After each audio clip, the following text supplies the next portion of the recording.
Dear students, இந்த third யூனிட்டை பொறுத்த வரைக்கும் ஃபண்டமெண்டல் கான்செப்ட்ஸ் இன் ஆர்கானிக் கெமிஸ்ட்ரி, அதாவது வந்து கரிம வேதியியலில் இருக்கிற ஃபண்டமெண்டல்ஸு அடிப்படைகள் என்னென்ன அதை தான் பார்க்க போகிறோம்.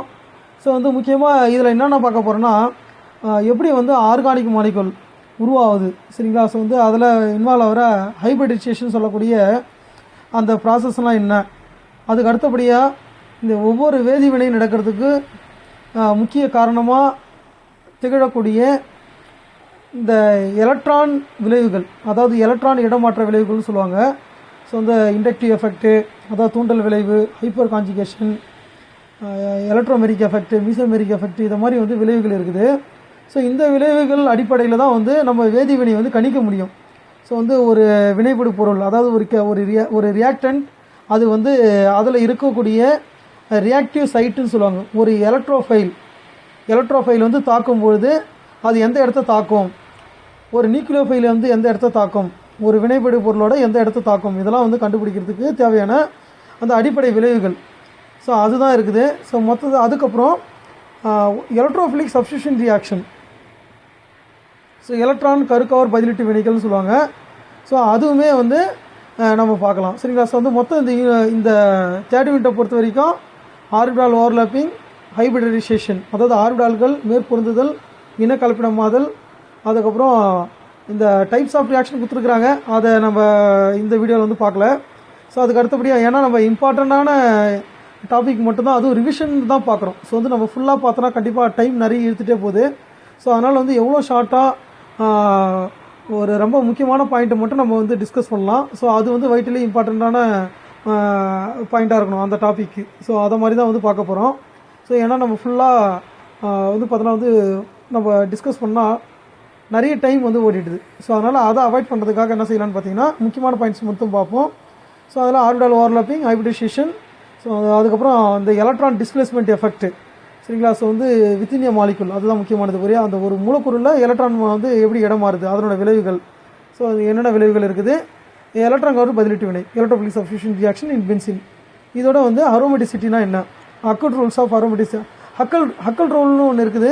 ஸோ அது வந்து பார்த்திங்கன்னா ஒரு சேர்மம் அரோமேட்டிக்காக இல்லையான்னு வந்து கண்டுபிடிக்கிறதுக்கு வந்து பயன்படுது, சரிங்களா. ஸோ மொத்தத்தில் இந்த யூனிட்டை பொறுத்த வரைக்கும் நிறைய டாபிக்ஸ் இருக்குது. அதாவது வந்து ஃபஸ்ட் யூனிட் மாதிரி இந்த யூனிட்டும் கொஞ்சம் பெரிய யூனிட்டு. ஸோ இந்த யூனிட்டில் நம்ம முக்கியமான விஷயங்கள் என்னென்ன அதை வந்து கொஞ்சம் ஜஸ்ட் வந்து ஒரு இம்பார்ட்டன்ட் பாயிண்ட்ஸ் மட்டும் வந்து ஒரு ரிவைஸ் பண்ணலாம், அவ்வளோதான். ஸோ வந்து புதுசாக படிக்கணும்னா ரொம்ப கஷ்டம். நம்ம கிளாஸ் ரூமில் டிஸ்கஸ் பண்ணுற மாதிரி வந்து 10 ஹவர்ஸ் எடுக்க வேண்டிய ஒரு விஷயத்தை சப்ஜெக்டை வந்து பார்த்திங்கன்னா 1 மணி நேரத்தில் வந்து கண்டிப்பாக ஃபுல்லுத்தையும் டிஸ்கஸ் பண்ண முடியாது. ஸோ சில லேக்கிங்ஸ் இருக்கும். ஸோ அதேமாதிரி வந்து பார்த்தோன்னா நீங்கள் வெறுமனே யூஸ் பண்ணுறீங்கன்னா கண்டிப்பாக வந்து, அதாவது இந்த வீடியோ ப்ளே பண்ணும்போது ஹெட்செட் வந்து யூஸ் பண்ணுங்கள். அப்போ தான் வந்து ஓரளவு உங்களுக்கு தெளிவாக கேட்கும். ஏன்னா அந்த மழை பெஞ்சிட்டே இருக்கிறதால கரெக்டான சவுண்டில் வந்து ரெக்கார்ட் பண்ண முடியல. ஸோ வந்து அந்த நாய்ஸை வந்து ரிமூவ் பண்ணும்போது வாய்ஸும் குறைஞ்சிடுது. ஸோ வந்து வீடியோட வாய்ஸ் வந்து பார்த்தோன்னா குறைஞ்சிடுது, சவுண்டு குறையுது.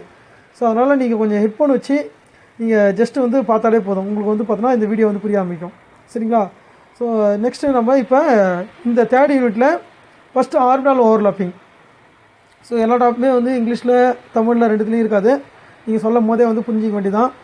ஸோ ஆர்பிட்டால் ஓவர்லாப்பிங்கிறது வந்து ஆர்பிட்டால்கள் மேற்பொருந்துதல். இப்போ உதாரணத்துக்கு வந்து பார்த்திங்கன்னா இப்போ நம்ம கெமிக்கல் ரியாக்ஷன் இன்வால்வ் ஆகுது அப்படின்னாலே 2 விதமான பிணைப்புகள் தான் மெயினாக உருவாகும். ஒன்று வந்து சிக்மா பிணைப்பு, இன்னொன்று வந்து பார்த்திங்கன்னா பை பிணைப்பு. அடுத்தது வேறு சில இதுலாம் இருக்கும், இன்ட்ராக்ஷன்லாம் இருக்கும், இருந்தாலும் இதுதான் முக்கியமானது. இதில் சிக்மா பிணைப்பு எப்போவுமே வந்து ஒரு ஆர்பிட்டாலும் இன்னொரு ஆர்பிட்டாலும் வந்து பார்த்தீங்கன்னா வந்து ஹெட் ஆன் ஓவர்லாப், ஒன்றுக்கு ஒன்று வந்து டைரெக்டாக ஓவர்லாப்பிங். ஸோ வந்து இப்போ உங்களுக்கு தெரியுங்களா, இது வந்து ஒரு எஸ் ஆர்பிட்டால், இது பி ஆர்பிட்டால். ஸோ வந்து மேற்பொருந்தி இருக்குது, அதுதான் தமிழில் மேற்பொருந்துதல். ஓவர்லாப்பிங் வந்து மேற்பொருந்துதல்னு சொல்லுவாங்க. சிக்மா பிணைப்பு எப்போவுமே ஒரு ஆர்பிட்டாலும் இன்னொரு ஆர்பிட்டாலும் ஹெட் ஆன் ஓவர்லாப். ஸோ வந்து நேருக்கு நேராக வந்து பார்த்தோன்னா வந்து மேற்பொருந்தும் போது மட்டுமே ஒரு ஆர்பிட்டாலோட லோபு, அந்த ஒரு ஆர்பிட்டாலோட வந்து கணுவும் இன்னொரு ஆர்பிட்டாலும் ரெண்டும் மேற்பொருந்தும் போது உருவாகத்தான் வந்து சிக்மா பிணைப்பு, சரிங்களா. பை பிணைப்புன்றது வந்து சைடு வேஸில் வந்து ஓவர்லாப் ஆகுது. ஸோ அதை பார்க்கலாம் நம்ம. ஸோ வந்து ஆர்பிட்டால் ஓவர்லாப்பிங் அப்படின்னா இதில் என்ன விதமான ஆர்பிட்டால் ஓவர்லாப்பிங்லாம் இருக்குது, எத்தனை வகை இருக்குதுன்னு பார்த்தீங்கன்னா எஸ்எஸ் ஆர்பிட்டால் ஓவர்லாப்பிங், இது எஸ் ஆர்பிட்டால், எஸ் ஆர்பிட்டால். இப்போ ஹைட்ரஜன் எடுத்திங்கன்னா 2 எஸ் ஆர்பிட்டால் வந்து ஓவர்லாப் ஆகும். அதுவே வந்து இப்போ எஸ்பி ஓவர்லாப்பிங், எஸ் ஆர்பிட்டாலும் பி ஆர்பிட்டாலும் ஓவர்லாப்பிங்காக வருது. சரியா? இப்போ ஹைட்ரஜன் ஆலைடு ஹைட்ரஜன் அதாவது வந்து இப்போ HCl HF இது மாதிரி வந்து ஹாலைடு சேர்மம் உருவாகுதுன்னா ஹாலைடில் இருக்கிற பி ஆர்பிட்டால் வேலன்ஸ் ஷெல்லில் இருக்கிற பி ஆர்பிட்டாலில் ஒரே ஒரு எலக்ட்ரான் வந்து அன்பேர் எலக்ட்ரான் இருக்கும். அதுவும் ஹைட்ரஜனோட எஸ் ஆர்பிட்டாலில் இருக்கிற ஒரு அன்பேர் எலக்ட்ரான், இது ரெண்டும் வந்து பார்த்திங்கன்னா ஓவர்லாப் ஆகும்போது தான் என்ன உருவாகும்னு பார்த்திங்கன்னா இந்த HX அப்படின்ற ஒரு அதாவது வந்து ஹைட்ரஜன் ஆலைடு சேர்மங்கள் வந்து உருவாகுது.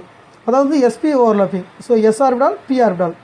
அதுக்கு அடுத்தது 2 பி ஆர்பிட்டால் வந்து ஓவர்லாப் ஆகுது. சரிங்களா? இப்போ வந்து ஒரு நைட்ரஜன் கம்பைன் ஆகிறது. சரிங்களா? ஸோ வந்து அது மாதிரி வந்து பி ஆர்பிட்டாலும் வந்து எஸ்பெஷலி இசட் ஆக்சிஸில் வந்து ஓவர்லாப் ஆகும்னு சொல்லுவாங்க. ஸோ அப்படி ஓவர்லாப் ஆகும்போது உருவாகிறது தான் வந்து பார்த்தீங்கன்னா வந்து PP ஓவர்லாப்பிங். ஸோ இது இல்லாமல் வந்து SD இந்த மாதிரி அதாவது வேரியஸ் கைண்ட் ஆஃப் ஓவர்லாப்பிங் இருக்குது. ஆனால் எப்போவுமே ஹெட் ஆன் ஓவர்லாப்பிங் மூலமாக உருவாகிறது தான் என்னது சிக்மா பாண்ட், சிக்மா பிணைப்பு. சரிங்களா? Head on. ஸோ நேருக்கு நேராக வந்து சரிங்களா 2 ஆர்பிட்டலோட அந்த லோபே வந்து டைரெக்டாக வந்து ஓவர்லாப் ஆகும். சரிங்களா? ஸோ நேரடியாக ஓவர்லாப் ஆகும்போது மேற்பொந்து நடக்கும்போது தான் சிக்மா பிணைப்பு வந்து உருவாகுது. ஸோ இதில் பாருங்கள். ஸோ வந்து இன்டர் நியூக்ளியர் டிஸ்டன்ஸ் அப்படி மேற்பொந்தில் உருவாகும் போது 2 எஸ் ஆர்பிட்டால் ஓவர்லாப் ஆனால் எவ்வளோ தூரம் இருக்கும் டிஸ்டன்ஸ், 2 அணுக்கருக்களுக்கு இடைப்பட்ட தூரம், இன்டர் நியூக்ளியர் டிஸ்டன்ஸ். சரிங்களா? அதே பி ஆர்பிட்டாலும் எஸ் ஆர்பிட்டாலும் ஓவர்லாப் ஆனால் எவ்வளோ இது இருக்கும், டிஸ்டன்ஸ் இருக்கும். ஸோ அதேமாதிரி வந்து பி ஆர்பிட்டால். ஸோ அதை பார்த்தீங்கன்னா உங்களுக்கு தெரியும் SS இருக்கிறதுல வந்து 2 எஸ் ஆர்பிட்டால் வந்து கம்பைன் ஆகும்போது என்ன ஆகும்னு பார்த்தீங்கன்னா வந்து அதனோட பிணைப்பு நீளம் வந்து குறைவாக தான் இருக்கும். ஸோ எதை கம்பேர் பண்ணும்போது பார்த்தீங்கன்னா SP அதை SP ஓவர்லாப்பிங் அந்த ஆகும்போது உருவாகிற அந்த பிணைப்பு நீளத்தை விட PP ஓவர்லாப்பிங் வந்து அதிகமான பிணைப்பு நீளத்தை வந்து உருவாக்கும். அதுக்கு அடுத்தது பை பிணைப்பினாலே சைடுவேஸ். சரியா? ஸோ வந்து அதாவது பக்கவாட்டில் வந்து ஓவர்லாப்பிங் ஆனால் மட்டும்தான் பை பிணைப்பு வந்து உருவாகுது. சரிங்களா? இப்போ 2 பி ஆர்பிட்டால் இது ரெண்டும் பக்கவாட்டில் வந்து மேற்பொருந்தும் போது இது மாதிரி வந்து ஒரு ஆர்பிட்டால் வந்து உருவாகுது. பக்கவாட்டில் மேற்பொருந்துதல் நீங்கள் பார்க்க முடியும். சரிங்களா? ஸோ இதுவும் வந்து பக்கவாட்டில் இதெல்லாம் வந்து பார்த்தீங்கன்னா P/D. ஸோ வந்து 2 ஆர்பிட்டாலும் வந்து ஓவர்லாப்பிங் ஆகும்போது உங்களுக்கு பை பாண்ட் வந்து உருவாகுது. சரிங்களா? ஸோ இதெல்லாம் வந்து பை பாண்ட் வந்து உருவாகிறதுக்கான ஓவர்லாப்பிங் வந்து எப்பவுமே எப்படி இருக்கும், சைடு வேஸில் தான் வந்து ஓவர்லாப் ஆகும். டேரெக்டாக ஹெட் வந்து ஓவர்லாப் ஆகாது. சரிங்களா? ஹெட் ஓவர்லாப்பிங்னா இப்போ இதை பாருங்கள், இதெல்லாம் வந்து ஹெட் ஓவர்லாப்பிங். சரிங்களா? ஸோ பி ஆர்பிட்டாலும் ஓவர்லாப் ஆகி இது மாதிரி வந்து ஒரு மாலிகுலர் ஆர்பிட்டால் வந்து உருவாகும். சரிங்களா? ஸோ இதுவும் அதே தான். சரியா? ஸோ வந்து இப்போ சைடு வேஸில் ஓவர்லாப் ஆனாலும் என்னது அது வந்து உருவாகிறது பை பிணைப்பு அதாவது பை ஆர்பிட்டால் தான் உருவாகும். சரிங்களா? ஸோ அதன் மூலமாக உருவாகிற அந்த பாண்டோட பேரே வந்து பை பிணைப்பு தான் நம்ம சொல்லுவோம், பை பாண்ட் அப்படின்னு சொல்லுவோம். ஸோ இதில் இவ்வளோ தான் நம்ம இந்த எக்ஸ்ட்ராக்ஷன் அதாவது வந்து ஒரு முக்கியமான அந்த பாயிண்ட்டை மட்டும் நம்ம பேசினா போதும். சரிங்களா? ஸோ அதுக்கு அடுத்தது இப்போ ஹைட்ரஜன் மாலிகுல் எப்படி உருவாகுதுன்னா நான் ரெண்டே சொன்ன மாதிரி அது ஒரு ஹைட்ரஜன் ஆட்டத்தோட 1s ஆர்பிட்டாலும் இன்னொரு ஹைட்ரஜனோட 1s ஆர்பிட்டாலும் டேரெக்டானது இப்படி ஓவர்லாப் ஆகும். சரிங்களா? ஸோ வந்து SS ஆர்பிட்டால் ஓவர்லாப் ஆகி ஸோ வந்து மாலிகுலர் ஆர்பிட்டால் உருவாகும். அது மாலிகுலர் ஆர்பிட்டால் தியரியில் நம்ம ஆல்ரெடி பார்த்துருக்கோம். ஸோ இதில் தான் 2 எலக்ட்ரான் வந்து ஃபில் ஆகிருக்குது பாருங்கள். ஸோ அதேமாதிரி வந்து பார்த்தீங்கன்னா ஃபார்மேஷன் ஆஃப் ஃப்ளூரினை பொறுத்த வரைக்கும் இப்போ F2.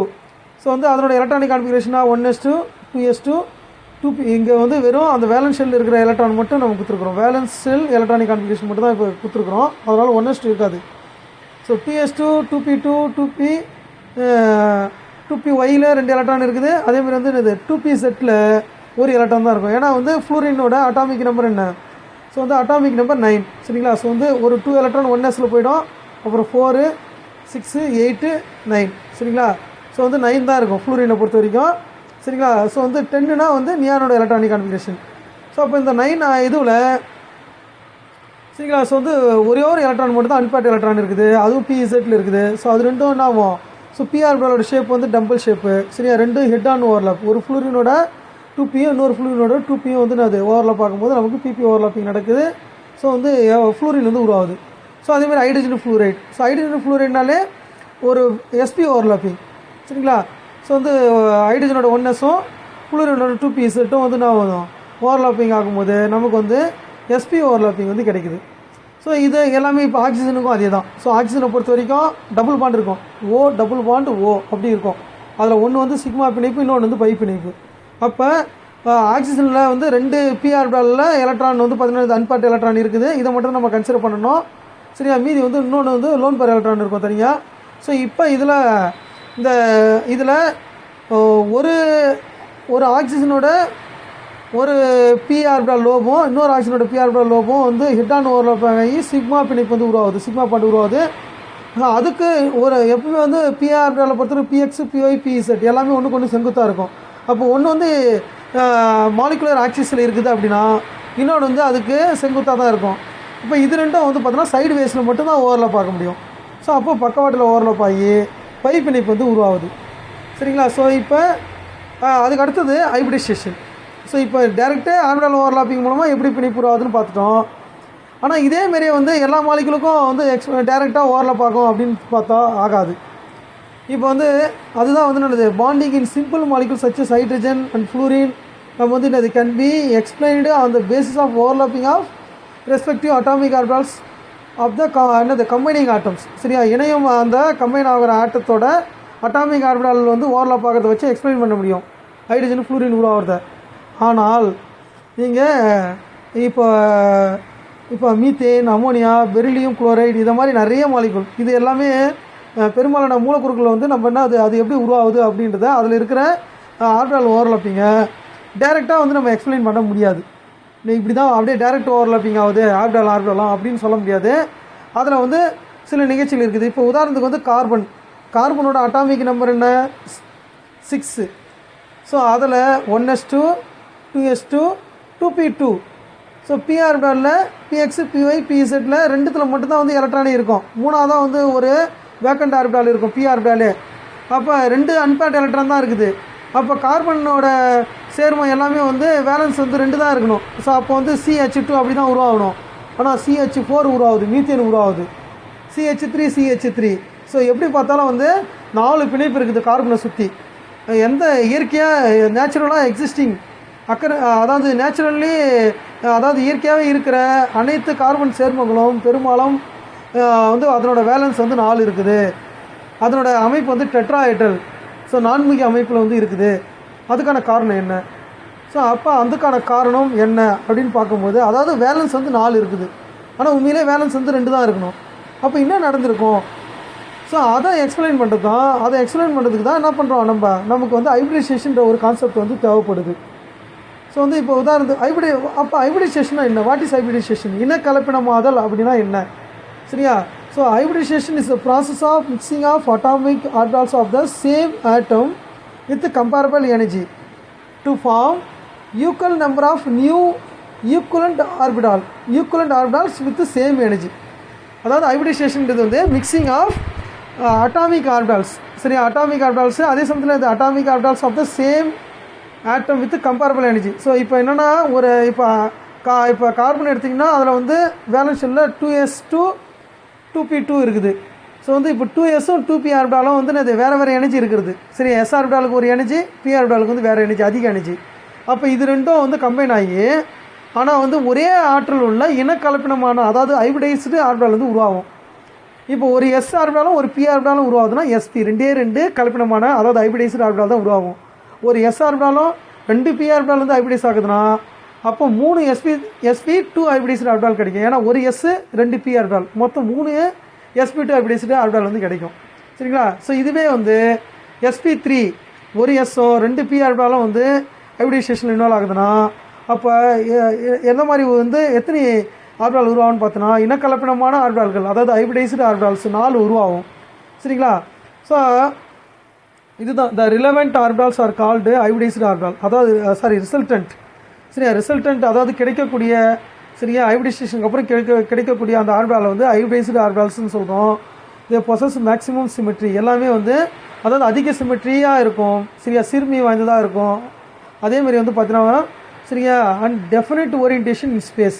ஸோ ஒரு குறிப்பிட்ட அமைப்பில் தான் இருக்கும், ஓரியன்டேஷன் இடத்துல தான் இருக்கும். சரிங்களா? ஸோ அதுதான் டெட்ராஹெட்ரல் ஆக்டாஹெட்ரல் இந்த மாதிரி வந்து நம்ம ஷேப்பு சொல்லுவோம். சரிங்களா? அதனோட ஆர்பிட்டால் லோப் எல்லாமே ஒரு குறிப்பிட்ட ஓரியன்டேஷனில் இருக்கும். அதேமாதிரி வந்து அதனோட எனர்ஜி வந்து சரியாஸ் வந்து minimise the force of repulsion between their electrons. So இந்த ஹைபிரிடைஸ்டு ஆர்பிட்டால் எலக்ட்ரான் இருக்கும், அது வந்து ரிப்பல்ஷன் இருக்கும் எலக்ட்ரான். சரியா? Lone pair repulsion, lone pair bond pair repulsion, bond pair repulsion சொல்லிட்டு விஎஸ்சிபிஆர் தியரிலாம் படிச்சிருப்பீங்க. ஸோ அது மாதிரி வந்து இதில் மேஜர் ஸ்டூடெண்ட்ஸ் வந்து படிச்சிருப்பாங்க, நீங்கள் 12th வந்து படிச்சிருப்பீங்க. ஸோ இது மாதிரி வந்து அதெல்லாம் ஒன்றுக்கு ஒன்று ரிப்பல் பண்ணும். ஸோ அப்போ இந்த ஹைப்ரிடைசேஷன் நடந்ததுக்கப்புறம் கிடைக்கிற ஹைப்ரிடைஸ்டு ஆர்பிட்டால் எப்பவுமே ஸோ வந்து இது மாதிரி ரிப்பல்ஷன் எந்த அளவுக்கு குறைவாக இருக்குமோ அதை மாதிரி தான் வந்து உருவாகும் அது ஆர்பிட்டால் லோப் எல்லாமே. ஸோ அதுதான் வந்து இங்கே சொல்லியிருக்கிறாங்க. அதாவது ஹைப்ரிடைசேஷன்ன்றது வெவ்வேறு ஆற்றல் உள்ள இரு வகையான ஆர்பிட்டால்கள் வந்து ஹைப்ரிடைசேஷன் அதாவது இனக்கலப்படம் மிக்ஸ் ஆகி புதுசாக ஆர்பிட்டால் உருவாகுது.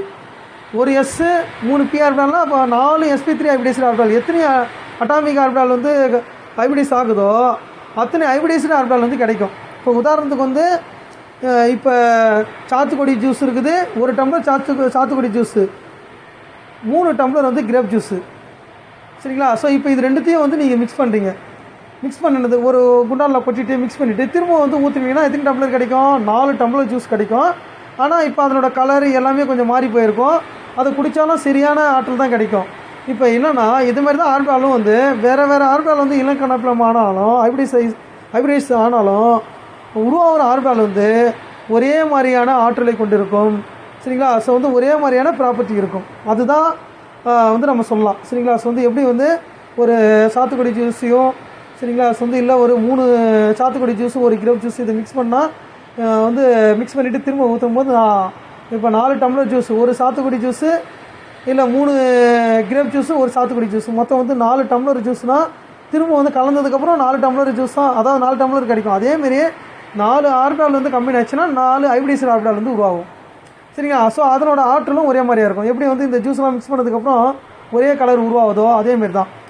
ஸோ இப்போ இனக்கலப்பின மாதல் அப்படின்னா என்னன்றதை வந்து பார்த்துட்டோம். ஸோ இதில் தமிழில் இருக்கிறவங்க அதை அப்படியே ஒரு டைம் வந்து படித்து பார்த்துங்க. நான் என்ன சொன்னோம் அதே தான் இருக்கும், சரிங்களா? ஸோ அதுக்கு அடுத்தபடியாக வந்து உங்கள் சிலபஸில் என்ன இருக்குதுன்னு பார்த்தீங்கன்னா மீத்தேன், அதுக்கப்புறம் ஈத்தேன், மீத்தேன் இருக்குது, அதோட எத்திலீன். ஸோ மீத்தேன், எத்திலீன், அடுத்து வந்து அசிட்டிலீன். அதாவது ஃபஸ்ட்டு எத்தனை சிம்பிளான மூலக்கூறு மீத்தேன், அதுக்கப்புறம் அல்கின் அதாவது ஒரு இரட்டை பிணைப்பு இருக்கிறது, அடுத்து வந்து ஒரு மும்மை பிணைப்பு அதாவது ட்ரிபிள் பாண்ட் இருக்கிற சேர்மம். ஸோ இதுதான் வந்து உங்களுக்கு கொடுத்துருக்குறாங்க. ஸோ ஃபஸ்ட்டு மீத்தேன் ஹைப்ரிடைசேஷன் எப்படி இருக்குதுன்னு பார்ப்போம். மீத்தேனை பொறுத்த வரைக்கும் அதில் இன்னொரு ஒரு ஹைப்ரிடைசேஷன் sp3, சரிங்களா? ஸோ sp3 ஹைப்ரிடைசேஷன், சரியா? மீத்தேன் வச்சு எக்ஸ்பிளைன் பண்ணலாம். ஸோ ஆக்சுவலாக உங்களுக்கு வந்து மீத்தேன் ஹைப்ரிடைசேஷன் எப்படி இருக்குன்னே கேட்டாங்க, sp3ன்னு கேட்கல, மீத்தேன் கேட்டிருக்காங்க. ஸோ மீத்தேனில் sp3 ஹைப்ரிடைசேஷன் இருக்குது. ஸோ இப்போ மீத்தேன் மாலிகுலில் வந்து சென்ட்ரல் ஆட்டம் என்னன்னு பார்த்தீங்கன்னா, சரியா, ஸோ வந்து கார்பன். ஸோ அந்த கார்பனோட அட்டாமிக் நம்பர் 6. ஸோ அப்போ அதனோட எலக்ட்ரானிக் கான்ஃபிகரேஷன் இது வந்து வேலன்ஸ் ஷெல் மட்டும் தான் குறிப்பிட்டிருக்கிறோம். இந்த ஹீலியம்ன்றது 1s2, அது வந்து அதுக்கு பதிலாக ஹீலியம் போட்டுருக்கிறோம். நோபல் கேஸ் கான்ஃபிகரேஷன், அதுக்கப்புறம் 2s2, 2pxல 1, 2pyல 1, 2pzல 0. ஸோ மொத்தமே வந்து பார்த்தீங்கன்னா இப்போ வேலன்ஸ் ஷெல்லில் வந்து 4 எலக்ட்ரான் தான் இருக்குது, சரியா? ஸோ அதில்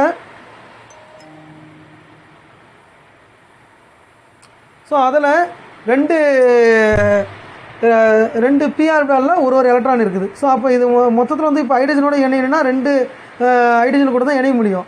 ஆனால் அப்படி அதை இயற்கையில் இருக்கிற எல்லா சேர்மங்களும் வந்து பார்த்தீங்கன்னா 4 வேலன்ஸ் இணைதிறன் கொண்டதாக இருக்குது. ஸோ அப்போ என்ன நடந்திருக்கும் அப்படின்னா இது வந்து கிரவுண்ட் ஸ்டேட் எலக்ட்ரானிக் கான்ஃபிகரேஷன், சரிங்களா? ஸோ வந்து 2s2 இது லோயர் எனர்ஜியில் இருக்குது, இது வந்து பார்த்தீங்கன்னா வந்து அதை விட ஹையர் எனர்ஜியில் இருக்குது, 2px, 2py, 2pz. ஸோ இப்போ என்ன ஒன்று பார்த்தீங்கன்னா எக்ஸைட்டட் ஸ்டேட். ஸோ வந்து அந்த சேர்மம் உருவாகும் போது, சரியா, ஸோ வந்து இப்போ ஹைட்ரஜன் வந்து அப்ரோச் பண்ணும்போது என்ன ஆயிருக்குன்னு பார்த்தீங்கன்னா, சரியா, ஸோ வந்து எக்ஸைட்டட் ஸ்டேட்னா அதாவது வந்து கிளர் உற்ற நிலைன்னு சொல்லுவாங்க. ஸோ வந்து எனர்ஜி அப்சர்வ் பண்ணிக்கிட்டு இந்த எலக்ட்ரான் என்ன செய்யுது, 2sல இருக்கிற ஒரு எலக்ட்ரான் 2pzக்கு வந்து போயிடுது, ப்ரொமோட் ஆகிடுது, மேலே வந்து பார்த்தீங்கன்னா வந்து ஹையர் எனர்ஜி ஸ்டேட்டுக்கு வந்து போயிடுது. ஸோ இப்போ எல்லாத்துலேயும் ஒரு எலக்ட்ரான் இருக்குது, சரிங்களா? எல்லாத்துலேயும் ஒரு எலக்ட்ரான் இருக்குது. இப்போ எல்லாத்துலேயும் ஒரு எலக்ட்ரான் தான் இருக்குது. இது வந்து பார்த்தா இப்போ 4 ஹைட்ரஜன் கூட கம்பைன் ஆகி நமக்கு வந்து மீத்தேன் CH4 உருவாகலாம். ஆனால் அப்படி உருவாகியிருந்தால் எப்படி இந்த பாண்டு லென்த்து அதாவது பிணைப்பு நீளம், பிணைப்பு கோணம், பாண்ட் ஆங்கிள், இந்த ஜாமெட்ரி எல்லாமே வந்து பார்த்திங்கன்னா இந்த ஜாமெட்ரி பார்க்கும்போது பிணைப்பு நீளமும் பிணைப்பு கோணம் எல்லாமே ஒரே மாதிரியாக இருக்குது. அப்போ அது சாத்தியம் கிடையாது. எப்படின்னா எக்ஸைட்டட் ஸ்டேட்டு போனதுக்கப்புறம் பாண்டிங்கில் இன்வால்வ் ஆகுது. டைரக்ட் ஆர்பிட்டால் ஓவர்லாப்பிங் ஆகிருந்தால் ஒரு ஹைட்ரஜன் ஆட்டம் 1s கூட வந்து ஓவர்லாப்பிங் ஆகிருந்தால் கிடைக்கக்கூடிய அந்த காம்பவுண்ட் வந்து பாண்ட் பிணைப்பு நீளங்கள்லாம் வந்து வேறு இருந்திருக்கணும். ஆனால் அப்படி இல்லை, எல்லாம் சேமாக இருக்குது. அப்போ ஏதோ நடந்திருக்குது, அதுதான் ஹைப்ரிடைசேஷன், சரியா? இனக்கலப்பினமாதல் sp3 hybridisation. So sp3 hybridisation ஆனதுக்கப்புறம் சரியா 4 ஒரே ஆற்றல் எல்லாம் ஒரே இதில் இருக்குது பாருங்கள், ஒரே ஆற்றல் கொண்ட sp3 ஹைபிரிடைஸ்டு இனக்கலப்பினமான ஆர்பிட்டால் வந்து 4 கிடைக்குது. ஸோ அந்த 4 கூட என்ன செய்யும், ஹைட்ரஜனோட 1s ஆர்பிட்டால் வந்து டைரக்ட் ஓவர்லாப்பிங் ஆகி நமக்கு வந்து 4 சிக்மா பாண்ட் வந்து உருவாகும். சரிங்களா? ஸோ அதுதான் வந்து CH4 மீத்தேன். ஸோ இதுதான் வந்து இங்கே நான் கொடுத்துருக்குறோம். சரிங்களா? ஸோ வந்து நம்ம இதில் வந்து முக்கியமாக நீங்கள் சொல்ல வேண்டியது என்னென்னா இந்த பாண்ட் ஆங்கிள். சரிங்களா? ஸோ வந்து பாண்ட் ஆங்கிள், அதாவது பாண்ட் ஆங்கிள்னால் இப்போ உருவாயிருக்குது இல்லையா, இதுதான் ஹைபிரிடைஸ்டு ஆர்பிட்டால்.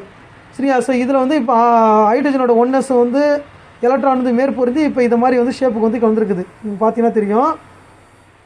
சரியா? ஸோ இது sp3 ஹைபிரிடைஸ்டு ஆர்பிட்டால். ஸோ கார்பனோட 4 sp3 ஹைபிரிடைஸ்டு ஆர்பிட்டால், 2 ஆர்பிட்டாலுக்கு இடைப்பட்ட அந்த கோணம். சரியா? ஸோ அதுதான் வந்து 109 டிகிரி 28 மினிட்ஸு 28 மினிட்ஸ்னு கொடுத்துருப்பாங்க. சரியா? ஸோ அப்போ இதை பாண்ட் ஆங்கிள் வந்து எல்லாமே ஒரே மாதிரி தான் இருக்கும். இது மீத்தேன் எப்படி உருவாகுதுன்னு பார்த்தீங்கன்னா, இந்த ஹைபிரிடைஸ்டு ஆர்பிட்டாலில் ஒரு எலக்ட்ரான் இருக்கும், ஹைட்ரஜனோட 1s ஒரு எலக்ட்ரான் இருக்கும், ரெண்டும் வந்து மேற்பொருந்தி. சரியா? ஸோ வந்து இந்த சிக்மா பிணைப்பு வந்து உருவாக்கியிருக்குது. மொத்தம் 4 சிக்மா பிணைப்பு வந்து மீத்தேன்லேருந்து உருவாகுது. சரிங்களா? ஸோ இதுதான் வந்து பாண்ட் ஆங்கிள். ஸோ அப்ராக்சிமேட்டாக 109.5ன்னு சொல்லுவாங்க. சரியா? ஸோ வந்து ஆனால் ஆக்சுவலாக வந்து அது 109 டிகிரி 28 மினிட்ஸ் 30 அதாவது இது மினிட்ஸ்னால் இதனோட மீனிங் இந்த டிகிரியில் சொல்லும் போது மினிட்ஸ் இது. சரிங்களா? 30 மினிட்ஸ்ன்றது வந்து ½ டிகிரி. ஸோ 28ன்றதில் அப்படியே தோராயமாக வந்து 99.5 டிகிரி அப்படின்னு சொல்லலாம். ஸோ அதுதான் வந்து இங்கே போட்டிருக்கோம். ஸோ வந்து மீத்தேனோட அமைப்பு வந்து இப்படி தான் இருக்கும். இது மீத்தேனில் நடந்த இனக்கலப்பினமாதல். சரிங்களா? ஸோ அதுதான் வந்து இங்கே தமிழில் வந்து கொடுத்துருக்குறோம். இந்த எலக்ட்ரான் வந்து இந்த டயக்ராம் வந்து இங்கே கரெக்டாக போட்டாலே போதும். ஸோ வந்து அதாவது இயல்பு ஆற்றல் நிலை, அதாவது கிரவுண்ட் ஸ்டேட்டு, கிளரூட்ட ஆற்றல் நிலை, இதில் 2sல இருக்கிற ஒரு எலக்ட்ரான் வந்து பார்த்திங்கன்னா இதில் போயிடுது 2p செட்டுக்கு வந்து போயிடுது. ஸோ 4 ஆர்பிட்டால்லையும் வந்து ஒரு அன்பேர்ட் எலக்ட்ரான் இருக்குது, அது எல்லாமே ஹைபிரிடைஸ் ஆகி சரியா sp3 இனக்கலப்பினமான 4 ஹைபிரிடைஸ் ஆர்பிட்டால் உருவாகுது. இதை மட்டும் நீங்கள் கரெக்டாக சொல்லிட்டீங்க அப்படின்னாலே உங்களுக்கு வந்து ஃபுல் மார்க் கிடச்சிரும். அதுக்கு அடுத்தது எத்திலீனில் எப்படி வந்து பிணைப்பு இருக்குது. சரியா? எத்திலீன். சரிங்களா? எத்திலீனில் வந்து sp2 ஹைபிரிடைசேஷன் நடக்குது. அதேமாதிரி அசிட்டிலீனில் வந்து பார்த்திங்கன்னா sp ஹைபிரிடைசேஷன் வந்து நடக்குது. சரிங்களா? ஸோ இப்போ எத்திலீனில் வந்து எப்படி நடக்குது இங்கிலீஷ்லேயே இருக்குது. நீங்கள் தமிழில் மீடியம் படிக்கிறவங்க அந்த இந்த ஸ்டேட்மெண்ட்டை சொல்லிவிட்டு நீங்கள் அதுக்கப்புறம் அந்த டயக்ராம் எக்ஸ்பிளேஷன் தான். சரிங்களா? ஸோ அது எந்த லாங்குவேஜ் இருந்தால் கிரவுண்ட் ஸ்டேட்னா வந்து இந்த தரைமட்ட ஆற்றல் நிலை, எக்ஸல் ஸ்டேட்னா கிளவுற்று நிலை, இது மாதிரி நீங்கள் எதுனாலே போதும். ஸோ இப்போ இதெல்லாம் என்ன நடக்குது அப்படியே வந்து நம்ம பார்த்துடலாம். சரியா? ஸோ இப்போ கார்பனோட வேலன்ஸு ஷெல் எலக்ட்ரானிக் கான்ஃபிகரேஷன் மட்டும் தான் இங்கே வந்து குறிப்பிட்டிருக்கோம். ஸோ வந்து 2s2 2p2. ஸோ இதில் வந்து p ஆர்பிட்டால் ஒன்று தான் வந்து இருக்கும், இன்னொன்று வந்து எம்டியாக இருக்குது. ஸோ என்ன செய்யுது, இப்போ இந்த 2sல இருக்கிற சரியா எலக்ட்ரான் வந்து ப்ரொமோட் ஆகி சரியா ஸோ வந்து 2p செட்டுக்கு வந்து போயிடுது. ஸோ இப்போ எல்லாத்துலேயும் ஒரு எலக்ட்ரான் இருக்குது. ஆனால் இப்போ எத்திலீனை பொறுத்த வரைக்கும் CH2 மொத்தமே வந்து பார்த்திங்கன்னா அந்த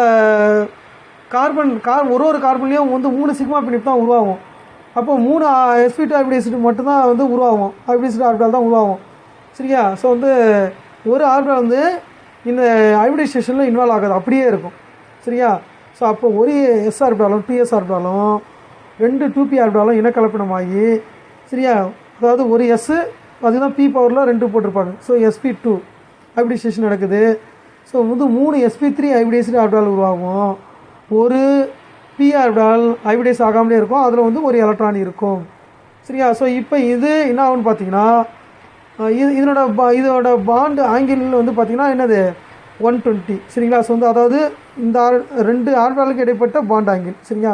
ஸோ இது பார்த்தீங்கன்னா உங்களுக்கு தெரியும், இந்த sp2க்கும் இந்த sp2க்கும் இடையே உள்ள பிணைப்பு, அதாவது அந்த ஆர்பிட்டாலுக்கு இடைப்பட்ட கோணம் வந்து 120, இதுக்கும் இடையே 120, இதுவும் 120, எல்லாமே 120.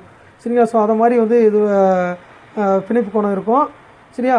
ஸோ இப்போ இதில் எப்படி வந்து பாண்டிங் நடக்குது அப்படின்னு வந்து பார்த்திங்கன்னா 3 சரிங்களா. ஸோ ஒரு கார்பன்லேயும் 2 கார்பன் வந்து பார்த்தோன்னா எத்திலீனில் இருக்கும். சரியா? ஸோ வந்து ஒரு கார்பன்லேயும் 3 sp2 ஹைபிரிடைஸ்டு ஆர்பிட்டால் இருக்குது, 1 2 3. இதில் 2 ஆர்பிட்டால் வந்து பார்த்தீங்கன்னா 2 sp2 ஹைபிரிடைஸ்டு இனக்கலப்பினமான ஆர்பிட்டால் வந்து ஹைட்ரஜனோட 1s கூட கம்பைன் ஆகி சிக்மா பாண்ட் வந்து உருவாயிடும், CH பிணைப்பு வந்து உருவாயிடும். அதேமாதிரி இதுலேயும் CH பிணைப்பு உருவாயிடுது. மீதி ரிமைனிங் வந்து பார்த்தீங்கன்னா ஒரு sp2 ஹைபிரிடைஸ்டு ஆர்பிட்டால் வந்து ஒரு கார்பன்லேயும் இருக்கும், அது ரெண்டும் head on overlap direct overlap ஆகி அங்கே ஒரு சிக்மா பிணைப்பு வந்து உருவாகுது. சரியா? ஸோ மீதி ரிமைனிங் வந்து பார்த்தீங்கன்னா சரியா ஸோ வந்து இப்போ இந்த சிக்மா பிணைப்பெல்லாம் உருவாயிடுச்சு, இதுதான் வந்து ஒரு பிளேனில் போட்டோம், இப்படி தான் இருக்குது. சரிங்களா? ஸோ இப்போ மீதி இருக்கிறது சரியா. ஒரு ஹைபிரிடைஸ் ஆகாத ஆர்பிட்டால், பி ஆர்பிட்டால் ஷேப் நமக்கு தெரியும், டம்பிள் ஷேப். சரியா. ஸோ வந்து இந்த டம்பிள் ஷேப்பில் இருக்கிற ஆர்பிட்டால் ரெண்டுமே வந்து சைடு வேஸ் பக்கவாட்டில் வந்து ஓவர்லாப்பிங் ஆகி மேற்பொருந்துதல் நடந்து, சரியா. ஸோ இந்த மேற்பொருந்துதல் விளைவாகனா உருவாகும் பை பாண்டு வந்து உருவாகுது, பை பிணைப்பு வந்து உருவாகுது. சரிங்களா. ஸோ அப்போ எத்திலீனை பொறுத்த வரைக்கும் சிஹெச்சின்னு சொல்லிட்டு ஒரு கார்பன்லையும் 2 சிக்மா பிணைப்பு, இது இல்லாமல் வந்து சிசி சிக்மா பிணைப்பு, அது இல்லாமல் ஒரு பை பாண்ட், அதுதான் சி டபுள் பாண்ட் சின்னு போடும், CH2 டபுள் பாண்ட் CH2, அதுதான் எத்திலீனோட வந்து மூலக்கூறு வந்து வாய்ப்பாடு. சரியா. ஸோ இப்போ எத்திலீனில் வந்து இது மாதிரி ஹைபிரிடைசேஷன் நடக்குது. அடுத்தது வந்து பார்த்தோன்னா அசிட்டிலீன். ஸோ அசிட்டிலீனும் இதே தான். சரியா. அசிட்டிலீனை பொறுத்த வரைக்கும் சரியா, கிரவுண்ட் ஸ்டேட்லேருந்து எக்ஸிட் ஸ்டேட்டுக்கு வந்து எலக்ட்ரான் போயிடுது. அதுக்கப்புறம் ஒரு எஸ் ஆர்பிட்டாலும் ஒரு பி ஆர்பிட்டால் மட்டுமே ஹைபிரிடைசேஷன் நடக்குது. அப்போ இதன் விளைவாக SP 2 SP ஹைபிரிடைஸ் ஆர்பிட்டால் கிடைக்கும். 2 ஆர்பிட்டால் வந்து ஹைபிரிடைஸ் ஆகாமல் இருக்கும். சரியா. இந்த ஹைபிரிடைஸ்டு ஆர்பிட்டால் இருக்கு இல்லையா. ஸோ வந்து ஒரு கார்பன்லேயும் இப்போ 2 ஆர்பிட்டால் இருக்குது. சரியா. SP இது வந்து கார்பன். சரிங்களா. இது 2 கார்பனு. ஸோ இப்போ இந்த ஹைபிரிடைஸ்டு ஆர்பிட்டாலில் ஒரு கார்பனில் இருக்கிற ஒரு ஹைபிரிடைஸ்டு ஆர்பிட்டால் கூட SP ஹைபிரிடைஸ்டு ஆர்பிட்டால் கூட 1s ஹைட்ரஜன் வந்து கம்பைன் ஆகி ஒரு CH பாண்டு உருவாகிடும். அதேமாதிரி இந்த கார்பன்லையும் CH பாண்டு உருவாகிடும். ஸோ ரிமைனிங் வந்து பார்த்தீங்கன்னா வந்து ஒரு SP ஹைபிரிடைஸ்டு ஆர்பிட்டால் ஒரு கார்பனில் இருக்குது. அது 2 மேற்பொருந்தல் ஓவர்லாப்பிங் ஆகி, சரி, ஹெட் ஓவர்லாப்பிங் ஆகி சிக்மா பிணைப்பு வந்து உருவாகிடுது. சரியா. ஸோ இப்போ மீதி வந்து இந்த அதாவது ஹைபிரிடைசேஷன்லேயே இன்வால்வ் ஆகாத, சரி, ஹைபிரிடைசேஷன்லேயே இன்வால்வ் ஆகாத, சரியா. ஸோ வந்து 2 ஆர்பிட்டால் இருக்குது. சரியா. இதை பார்த்தீங்கன்னா தெரியும், ஹைபிரிடைசேஷனில் இன்வால்வ் ஆகலை இது. சரியா.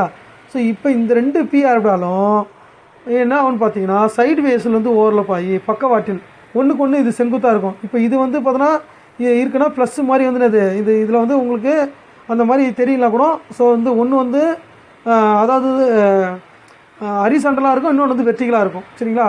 ஸோ வந்து இது வந்து இப்போ ஹரிசாண்டலாக படுத்த மாதிரி இருக்குன்னா இது அதுக்கு செங்குத்தாக இருக்கும். அதேமாதிரி தான் இங்கே இருக்கும். ஸோ அப்போ இது ரெண்டுமே சைடு வேஸில் ஓவர்லாப்பிங் ஆகி என்ன நடக்குன்னு பார்த்தீங்கன்னா 2 பை பிணைப்பு வந்து உருவாகுது. ஸோ மொத்தமாக வந்து ஒரு சிக்மா பிணைப்பு 2 பை பிணைப்பு. அப்போ ட்ரிபிள் பாண்ட் வந்து உருவாகுது, மும்மை பிணைப்பு. சரியா. CH ட்ரிபிள் பாண்ட் CH, அதுதான் அசிட்டிலீனோட மூலக்கூறு வாய்ப்பாடு. சரியா. ஸோ வந்து அதான் ஃபார்முலா. சரிங்களா. ஸோ இப்படி தான் வந்து ஹைபிரிடைசேஷன் வந்து நடக்குது. ஸோ இதுக்கு அடுத்தபடியாக நம்ம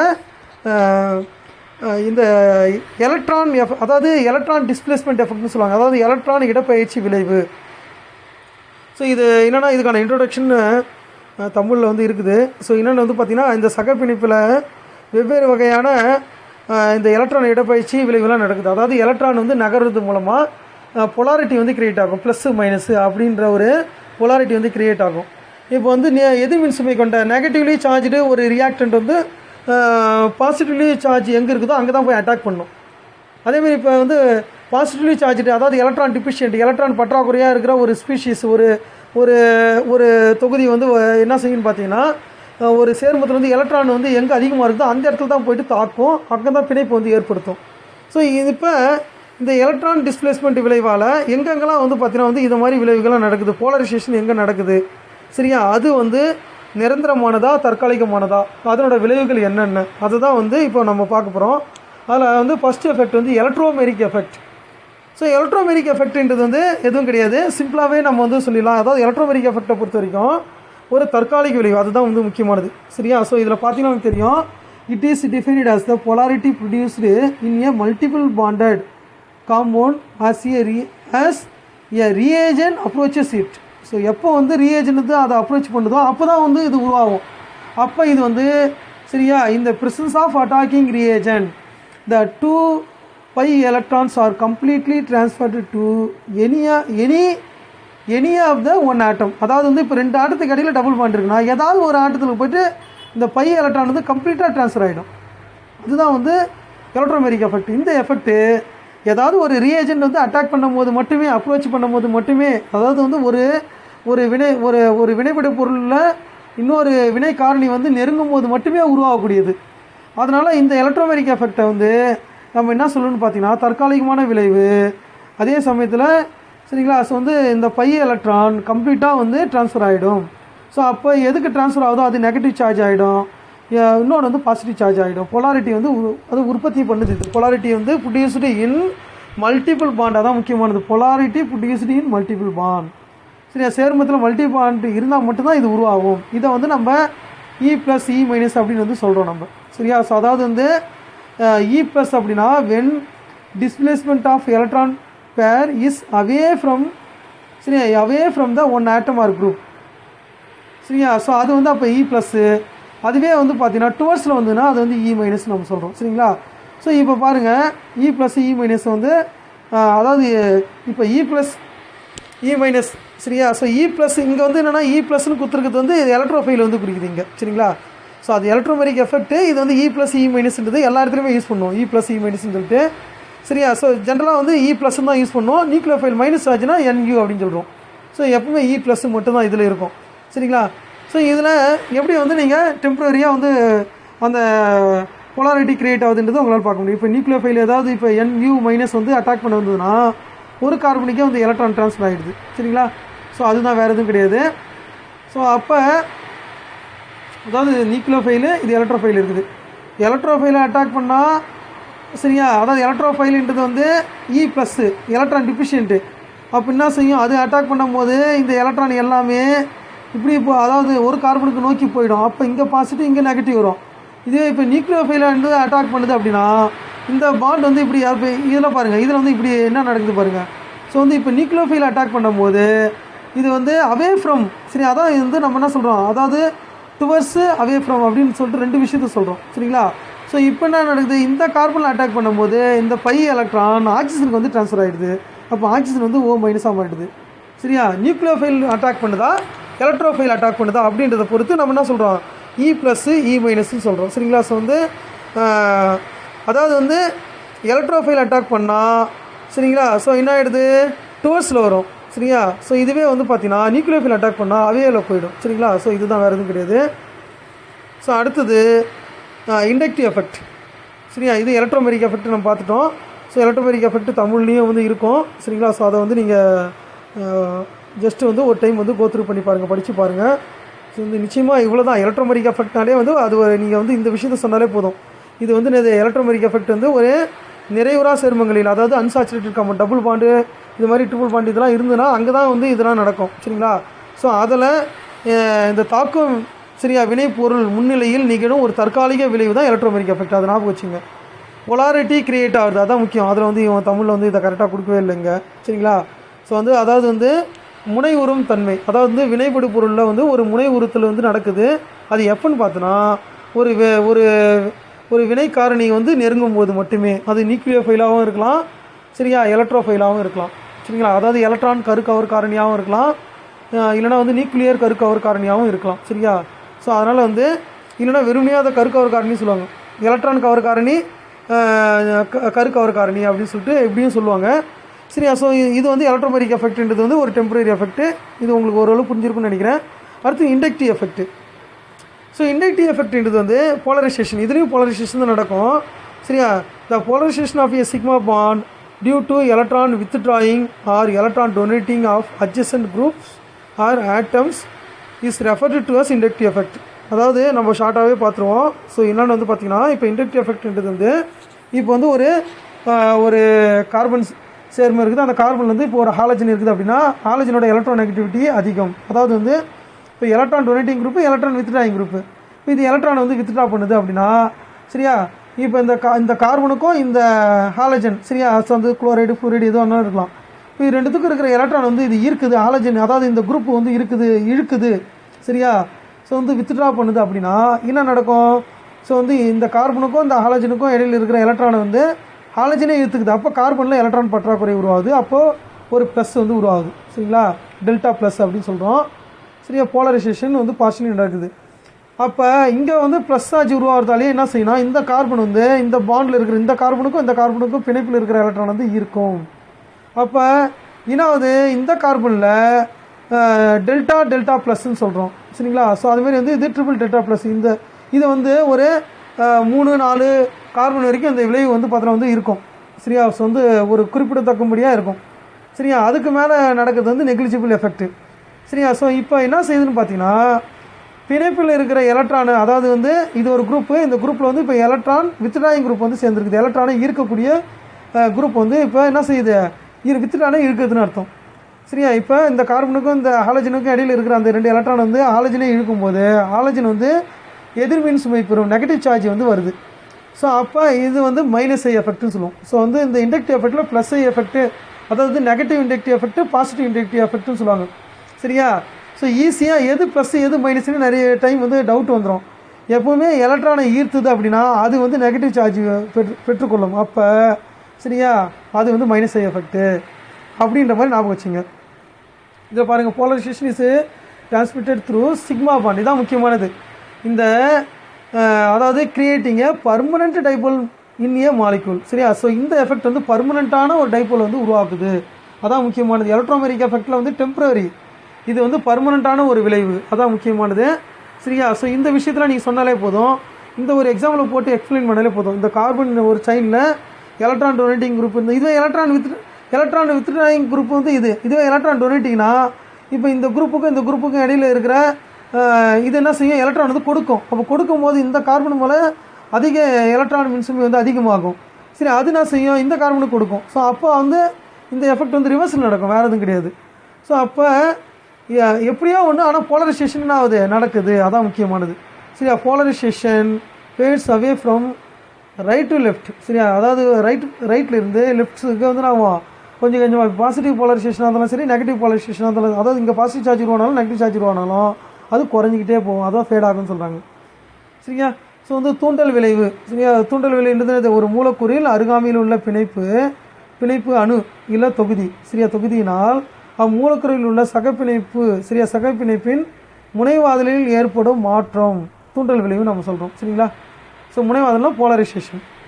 இப்போ குளோரின் இருக்குது, CH2 CH3 எத்தில் குளோரைடு இருக்குது. இப்போ என்ன செய்யும், இந்த CH2 குரூப்பில் இருக்கிற இந்த கார்பனுக்கும் இந்த குளோரைடுக்கும் இடையில் இருக்கிற எலக்ட்ரானும் குளோரின் இருக்குது. அதனால் வந்து அது வந்து டெல்டா மைனஸ் ஆகிடுது. சரியா? Partially negative. இவங்க எலக்ட்ரான் பற்றாக்குறையில் பார்ஷலி பாசிட்டிவ் வந்து சைன் உருவாகுது. இது அப்படியே தொடர்ந்து அப்படியே எக்ஸ்டெண்ட் ஆகிட்டே போகும், நீட்டாக போயிட்டே இருக்கும். சரியா? அப் டு வந்து 4 கார்பன் வரைக்கும் எஃபெக்டிவாக இருக்கும். அதுக்கு தான் வந்து அந்த இதுவே வந்து எக்ஸாம்பிள் 4 கார்பன் போட்டிருக்கும். ஸோ இதில் வந்து அது plus I effect minus I effect. Electron withdrawing குரூப்பாக இருந்தால் மைனஸ் ஐ எஃபெக்ட் இருக்கும். சரியா? ஸோ இதுவே வந்து பார்த்தீங்கன்னா எலக்ட்ரான் டொனேட்டிங் குரூப்பாக இருந்தால் ப்ளஸ் ஐ எஃபெக்ட் வந்து இருக்கும். அதை ஞாபகம் வச்சுங்க. சரியா? ஸோ இதை வந்து மறந்துடக்கூடாது. பதிலிட்டு இதில் சரியா, இப்போ அதிக எலக்ட்ரான் கவர்த்தன்மை கொண்ட, அதாவது எலக்ட்ரான் வித்ட்ராயிங் அணுக்கள் அல்லது நேர்மின் சுமை கொண்ட அணுக்கள் கொண்டுள்ள தொகுதிகள் எலக்ட்ரான் கவரும் தன்மை, அதாவது எலக்ட்ரானை வந்து கவரும், எந்த குரூப்பில் சேர்ந்துருக்குதோ அதில் போய்ட்டு கவரும், அது வந்து மைனஸ் ஐ தொகுதிகள் சொல்கிறோம். சரியா? F-, Cl-, COOH இதெல்லாம் எலக்ட்ரான் வித்ட்ராயிங் குரூப், எலக்ட்ரானை ஈர்க்கக்கூடியது. சரியா? இதெல்லாம் வந்து எலக்ட்ரானை கொடுக்கக்கூடிய குரூப் NH3. சரியா? NH3 NO2. அது ஆக்சுவலாக NH3 கிடையாது, NH2 தான் வரணும். NH2 இது NH3 தனி மாலிகுலாக கொடுத்துட்டாங்க. சரியா? ஸோ ஏன்னா NH3 டைரெக்டாகவே கூட வந்து பார்த்தீங்கன்னா வந்து அடக்டை வந்து ஏற்படுத்தும், அந்த நைட்ரஜன் மேலே இருக்கிற 2 எலக்ட்ரானை கொடுத்து ஏற்படுத்தும். சரியா? ஸோ அதாவது வந்து இதெல்லாம் வந்து எலக்ட்ரான் கொடுக்கக்கூடிய குரூப்புகள். சரியா? ஸோ அப்போ இந்த தொகுதிகளாம் ஞாபகம் வச்சுங்க. சரியா? எலக்ட்ரான், அதாவது வந்து electron donating group, electron withdrawing group. Electron withdrawing குரூப்னா minus I effect, electron donating குரூப்னா ப்ளஸ் ஐ எஃபெக்ட். அதை ஞாபகம் வச்சுங்க. சரிங்களா? இவன் பாருங்கள், இதில் வந்து சில தொகுதிகள் இது வந்து ப்ளஸ்ஸு தான், அது மைனஸில் வந்து கொடுத்துருக்குறாங்க. இதை பார்த்தீங்கன்னா தெரியும், இது ப்ளஸ்ஸு வரணும். சரியா? ஸோ அதாவது என்ன பண்ணிட்டான, ஒரு மேலே இருக்கிறதுக்கு தான் எக்ஸ்பிளேஷன். இது கீழே கொடுத்துருக்காங்க பாரு. அதிக நேர்மின் தன்மை கொண்ட அணுக்கள் மற்றும் எதிர்மின் சுமை கொண்டுள்ள, அதாவது கொண்ட அணுக்கள். சரியா? ஸோ அப்போ வந்து என்ன செய்யணும், எலக்ட்ரானை வந்து வழங்கும். நான் சொல்கிறது அப்படியே அண்டர்ஸ்டாண்ட் பண்ணிங்க. சரியா? எலக்ட்ரானை கொடுக்கக்கூடிய தொகுதிகளாக இருந்தால் ப்ளஸ் ஐ எஃபெக்ட்டு, எலக்ட்ரானை வந்து ஈர்த்து கொள்ளக்கூடிய திறமை வித்ட்ரா பண்ணக்கூடிய தொகுதிகளாக இருந்தால் மைனஸ் எஃபெக்ட்டுன்றதை அப்படியே ஒரே லைனில் வந்து ஞாபகம் வச்சுங்க. ஸோ இதுதான் வந்து கொடுத்துருக்குறாங்க. இதில் முக்கியமாக உங்களுக்கு என்ன கொடுத்துருக்காங்கன்னா, இப்போ வந்து ஒரு கார்பாக்சிலிக் அமிலத்தோட KA வேல்யூ KB வேல்யூ வந்து எப்படி பாதிக்குது, அதாவது அதிக அமிலத்தன்மை வந்து இல்லை குறைந்த அமிலத்தன்மை, இந்த அமிலத்தன்மை காரத்தன்மையை வந்து எப்படி விளக்கலாம். சரியா? ஸோ வந்து இப்போ அமிலம் அப்படின்னாலே கரைசலில் வந்து H+ கொடுக்குது. சரியா? ஸோ வந்து அதாவது substances which furnishes H+ ions in solution அப்படின்னு சொல்லுவாங்க. H+ அயான்ஸ் வந்து கரைசலில் கொடுக்கக்கூடிய சேர்மங்களை தான் நம்ம என்ன சொல்கிறோம், அமிலம்னு சொல்கிறோம். சரியா? இப்போ கார்பாக்சிலிக் அமிலம் இருக்குதுன்னு வச்சுங்க. இது எல்லாமே உங்களுக்கு இண்டக்டிவ் எஃபெக்டில் வந்து எல்லாமே உங்களுக்கு தேவை கிடையாது. நீங்கள் இதில் என்னென்னா, இது எல்லாமே வந்து இண்டக்டிவ் எஃபெக்ட்ன்றது வந்து பார்த்தீங்கன்னா ஒரு பர்மனெண்ட் எஃபெக்ட்டு. இது முக்கியமாக வந்து அது எலக்ட்ரோ நெகட்டிவிட்டி டிஃப்ரென்ஸால் தான் உருவாகுது. இதை வந்து நீங்கள் பார்த்தீங்க, எலக்ட்ரோ நெகட்டிவிட்டி டிஃப்ரென்ஸ். சரியா. அதாவது டிஃப்ரென்ஸ் இருந்தால் தான் எலக்ட்ரானை கொடுக்க முடியும், இல்லை எலக்ட்ரான் வந்து எடுக்க முடியும். சரியா. ரெண்டுமே வந்து நடக்கணும்னா கண்டிப்பாக என்ன இருக்கணும், எலக்ட்ரான் நெகட்டிவிட்டி டிஃப்ரென்ஸ் இருக்கணும். அதாவது எலக்ட்ரான் கவர் தன்மையில் வேறுபாடு இருக்கணும் ரெண்டு ஆட்டத்துக்கு அடியில். இப்போ வந்து கார்பன் குளோரின் அப்படின்னா குளோரினுக்கு வந்து அதிக எலக்ட்ரான் நெகட்டிவிட்டி. அப்போ கார்பனுக்கும் குளோரினுக்கும் இருக்கிற எலக்ட்ரான் வந்து பாண்டிங்கில் இருந்துன்னா அதுதான் இழுக்கும், குளோரின் தான் இழுத்துக்கும். ஸோ இது வந்து பர்மனெண்ட் எஃபெக்ட். இது மாதிரி ஒரு சில பாயிண்ட் நீங்கள் கரெக்டாக வந்து சொல்லிட்டாலே போதும். ஸோ இது எக்ஸாம்பிள்ஸ் ஃபார் இண்டக்டிவ் எஃபெக்ட் இதுதான். சரிங்களா. ஸோ இந்த எஃபெக்ட் வந்து அப்படியே எக்ஸ்டெண்ட் ஆகிட்டு போயிட்டே இருக்கும். இது வந்து பார்த்தோன்னா வந்து இப்போ பியூட்டைல் குளோரைடில் எப்படி இருக்கும் அப்படின்றது வந்து பார்க்கணும். சரி. இது வந்து சிக்மா எலக்ட்ரான் வந்து ட்ரான்ஸ்ஃபர் ஆகுறது, அதுவும் அது பர்மனெண்ட் ட்ரான்ஸ்ஃபர். சரி. அதான் முக்கியமானது. ஸோ இதில் types of inductive effect so வந்து இங்கிலீஷ்லேயும் வந்து பார்த்தோன்னா வந்து கொடுத்துருக்குறோம், அது பார்த்துங்க. சரியா. ஸோ வந்து எலக்ட்ரான் இது வந்து நெகட்டிவ் இண்டக்டிவ் எஃபெக்ட் அப்படின்னா என்ன அர்த்தம், எலக்ட்ரான் வித்ட்ராயிங் குரூப்பு. இது positive inductive effect, electron donating group வந்து இதில் இருக்கும். சரிங்களா. ஸோ அதுக்கு அடுத்தது இதோட அப்ளிகேஷனில் உங்களுக்கு என்ன கேட்டிருக்காங்கன்னா கார்பாக்சிலிக் ஆசிடோட ஸ்ட்ரென்த்து தான், acid strength of carboxylic acid and phenols. அதாவது ஆசிட் பேஸோட ஸ்ட்ரென்த்தை வந்து நம்ம கம்பேர் பண்ணுறது தான். ஸோ அதுக்கு ஒரே ஒரு இந்த எக்ஸாம்பிள் வந்து பாருங்கள். இந்த எக்ஸாம்பிள் பார்த்தாலே உங்களுக்கு தெரியும். இப்போ CH3COOH இப்போ H+ கொடுத்தா தான் அது வந்து அமிலம். இந்த H+ கொடுக்கக்கூடிய தன்மையை வந்து எது வந்து அதிகப்படுத்துது அப்படின்னு பார்த்தீங்கன்னா, இப்போ மெத்தில் குரூப் வந்து எலக்ட்ரான் டொனேட்டிங் குரூப், எலக்ட்ரான் வந்து கொடுக்கக்கூடிய குரூப்பு. அப்போ இது எலக்ட்ரானை கொடுத்ததுன்னா என்ன ஆகும், சரியா. இந்த கார்பனுக்கு வந்து எலக்ட்ரானை கொடுக்குது. அப்போ இந்த கார்பனில் எலக்ட்ரான் அடர்த்தி வந்து அதிகமாகுது, எலக்ட்ரான் டென்சிட்டி அதிகமாகுது. அது என்ன செய்யும், அடுத்தது வந்து C+O மேலே இருக்கும், அதேமாதிரி இந்த இங்கே வந்து O வச்சுருக்கோம்.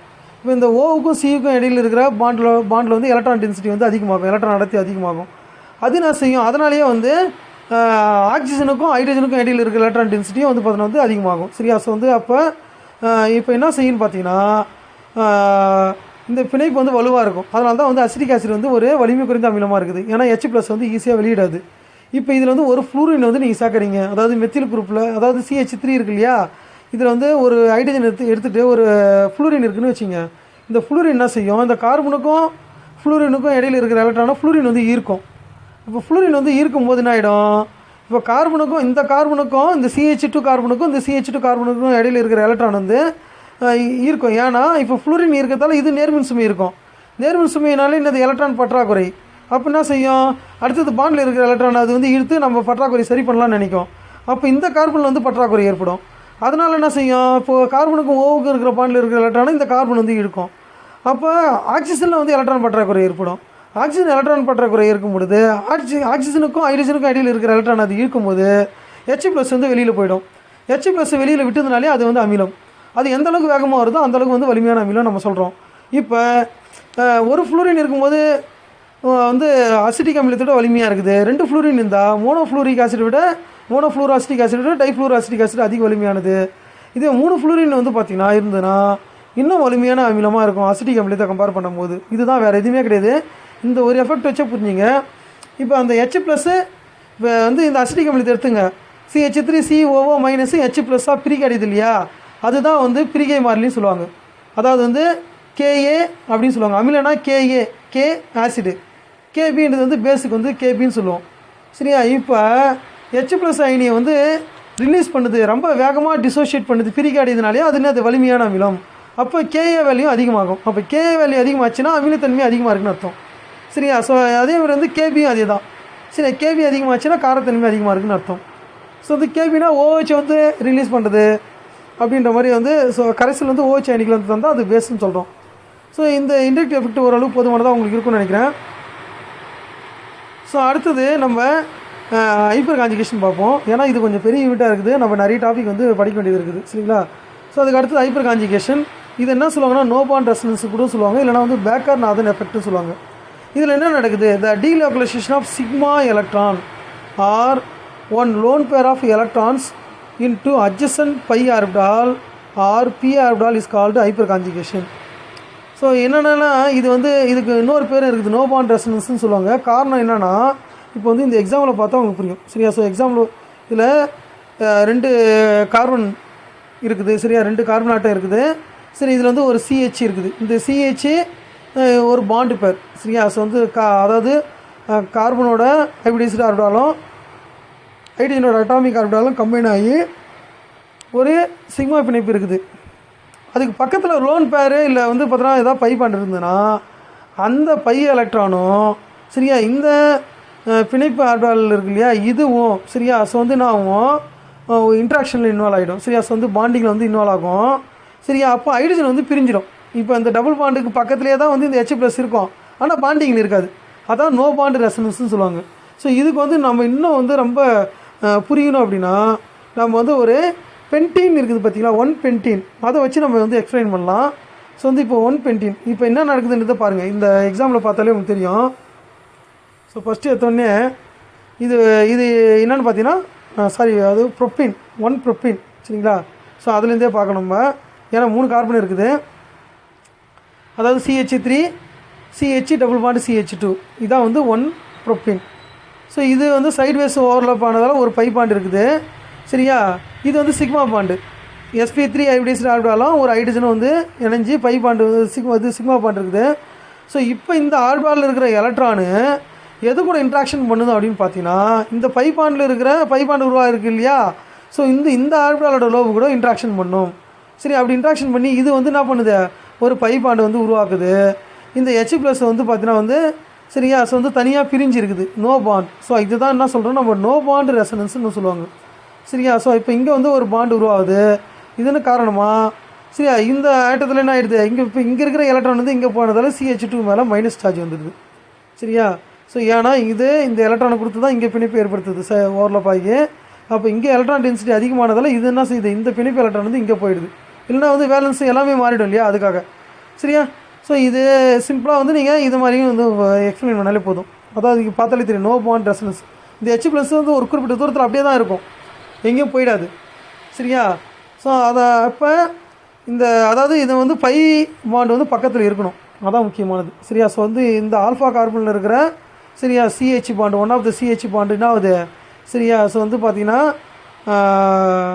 அந்த பை பாண்டில் இருக்கிற பை எலக்ட்ரான் இல்லைன்னா என்ன சொல்லுவாங்க அதாவது பை ஆர்பிட்டால் எலக்ட்ரான் இல்லைனா வந்து பி ஆர்பிட்டால் எலக்ட்ரான் அது கூட இன்ட்ராக்ஷன் ஆகிறது மூலமாக இங்கே பை பாண்டு உருவாகும் அப்போ இங்கே எலக்ட்ரான் டென்சிட்டி ஆகுது அதிகமாகுது அது வந்து நான் இது இந்த கார்பன் மேலே வரும்போது இது மாதிரி வந்து உருவாகுது ஸோ திரும்ப அது ரிட்டர்ன் ஆகும்போது பழைய மாலிகுல் ஸ்ட்ரக்சர் வந்து உருவாகும் இந்த மாதிரி வந்து இப்போ 3 CH இங்கே இருக்கிறதால அப்போ 3 விதமான ஸ்ட்ரக்சர் வந்து உருவாகும் இது வந்து ஒரு ஸ்ட்ரக்சரு இது இல்லாமல் இன்னொரு 3 ஸ்ட்ரக்சர் வந்து உருவாகும் சரியா ஸோ இதுதான் வந்து என்ன சொல்லுவாங்கன்னா ஹைப்பர் கான்ஜுகேஷன் எஃபெக்ட் அப்படின்னு சொல்லுவாங்க சரியா ஹைப்பர் மொத்தம் வந்து 4 அமைப்புகள் வந்து உருவாகுது பாருங்கள் ஸோ இது வந்து ஃபஸ்ட்டு அதுக்கப்புறம் வந்து 4 ஒரு CHம் வந்து பார்த்தீங்கன்னா ஹைப்பர் கான்ஜுகேஷன் பாண்ட் வந்து உருவாகுது ஸோ இதை ரியாலிட்டியில் எப்படி அண்டர்ஸ்டாண்ட் பண்ணுறோன்னா இந்த ஹைப்பர் கான்ஜுகேஷன் இன்வால்வ் ஆகிருக்கு இல்லையா ஸோ இப்போ வந்து டபுள் பாண்ட் இருந்தால் பிணைப்பு நீளம் வந்து குறைவாக இருக்கும் சிங்கிள் பாண்ட்னா வந்து சிங்கிள் பாண்ட் வந்து பிணைப்பு நீளம் அதிகமாக இருக்கும் சரியா ஸோ வந்து இந்த எம்ஓ தியரியில் கூட இந்த ஒரு விஷயத்தை டிஸ்கஸ் பண்ண மாட்டோம்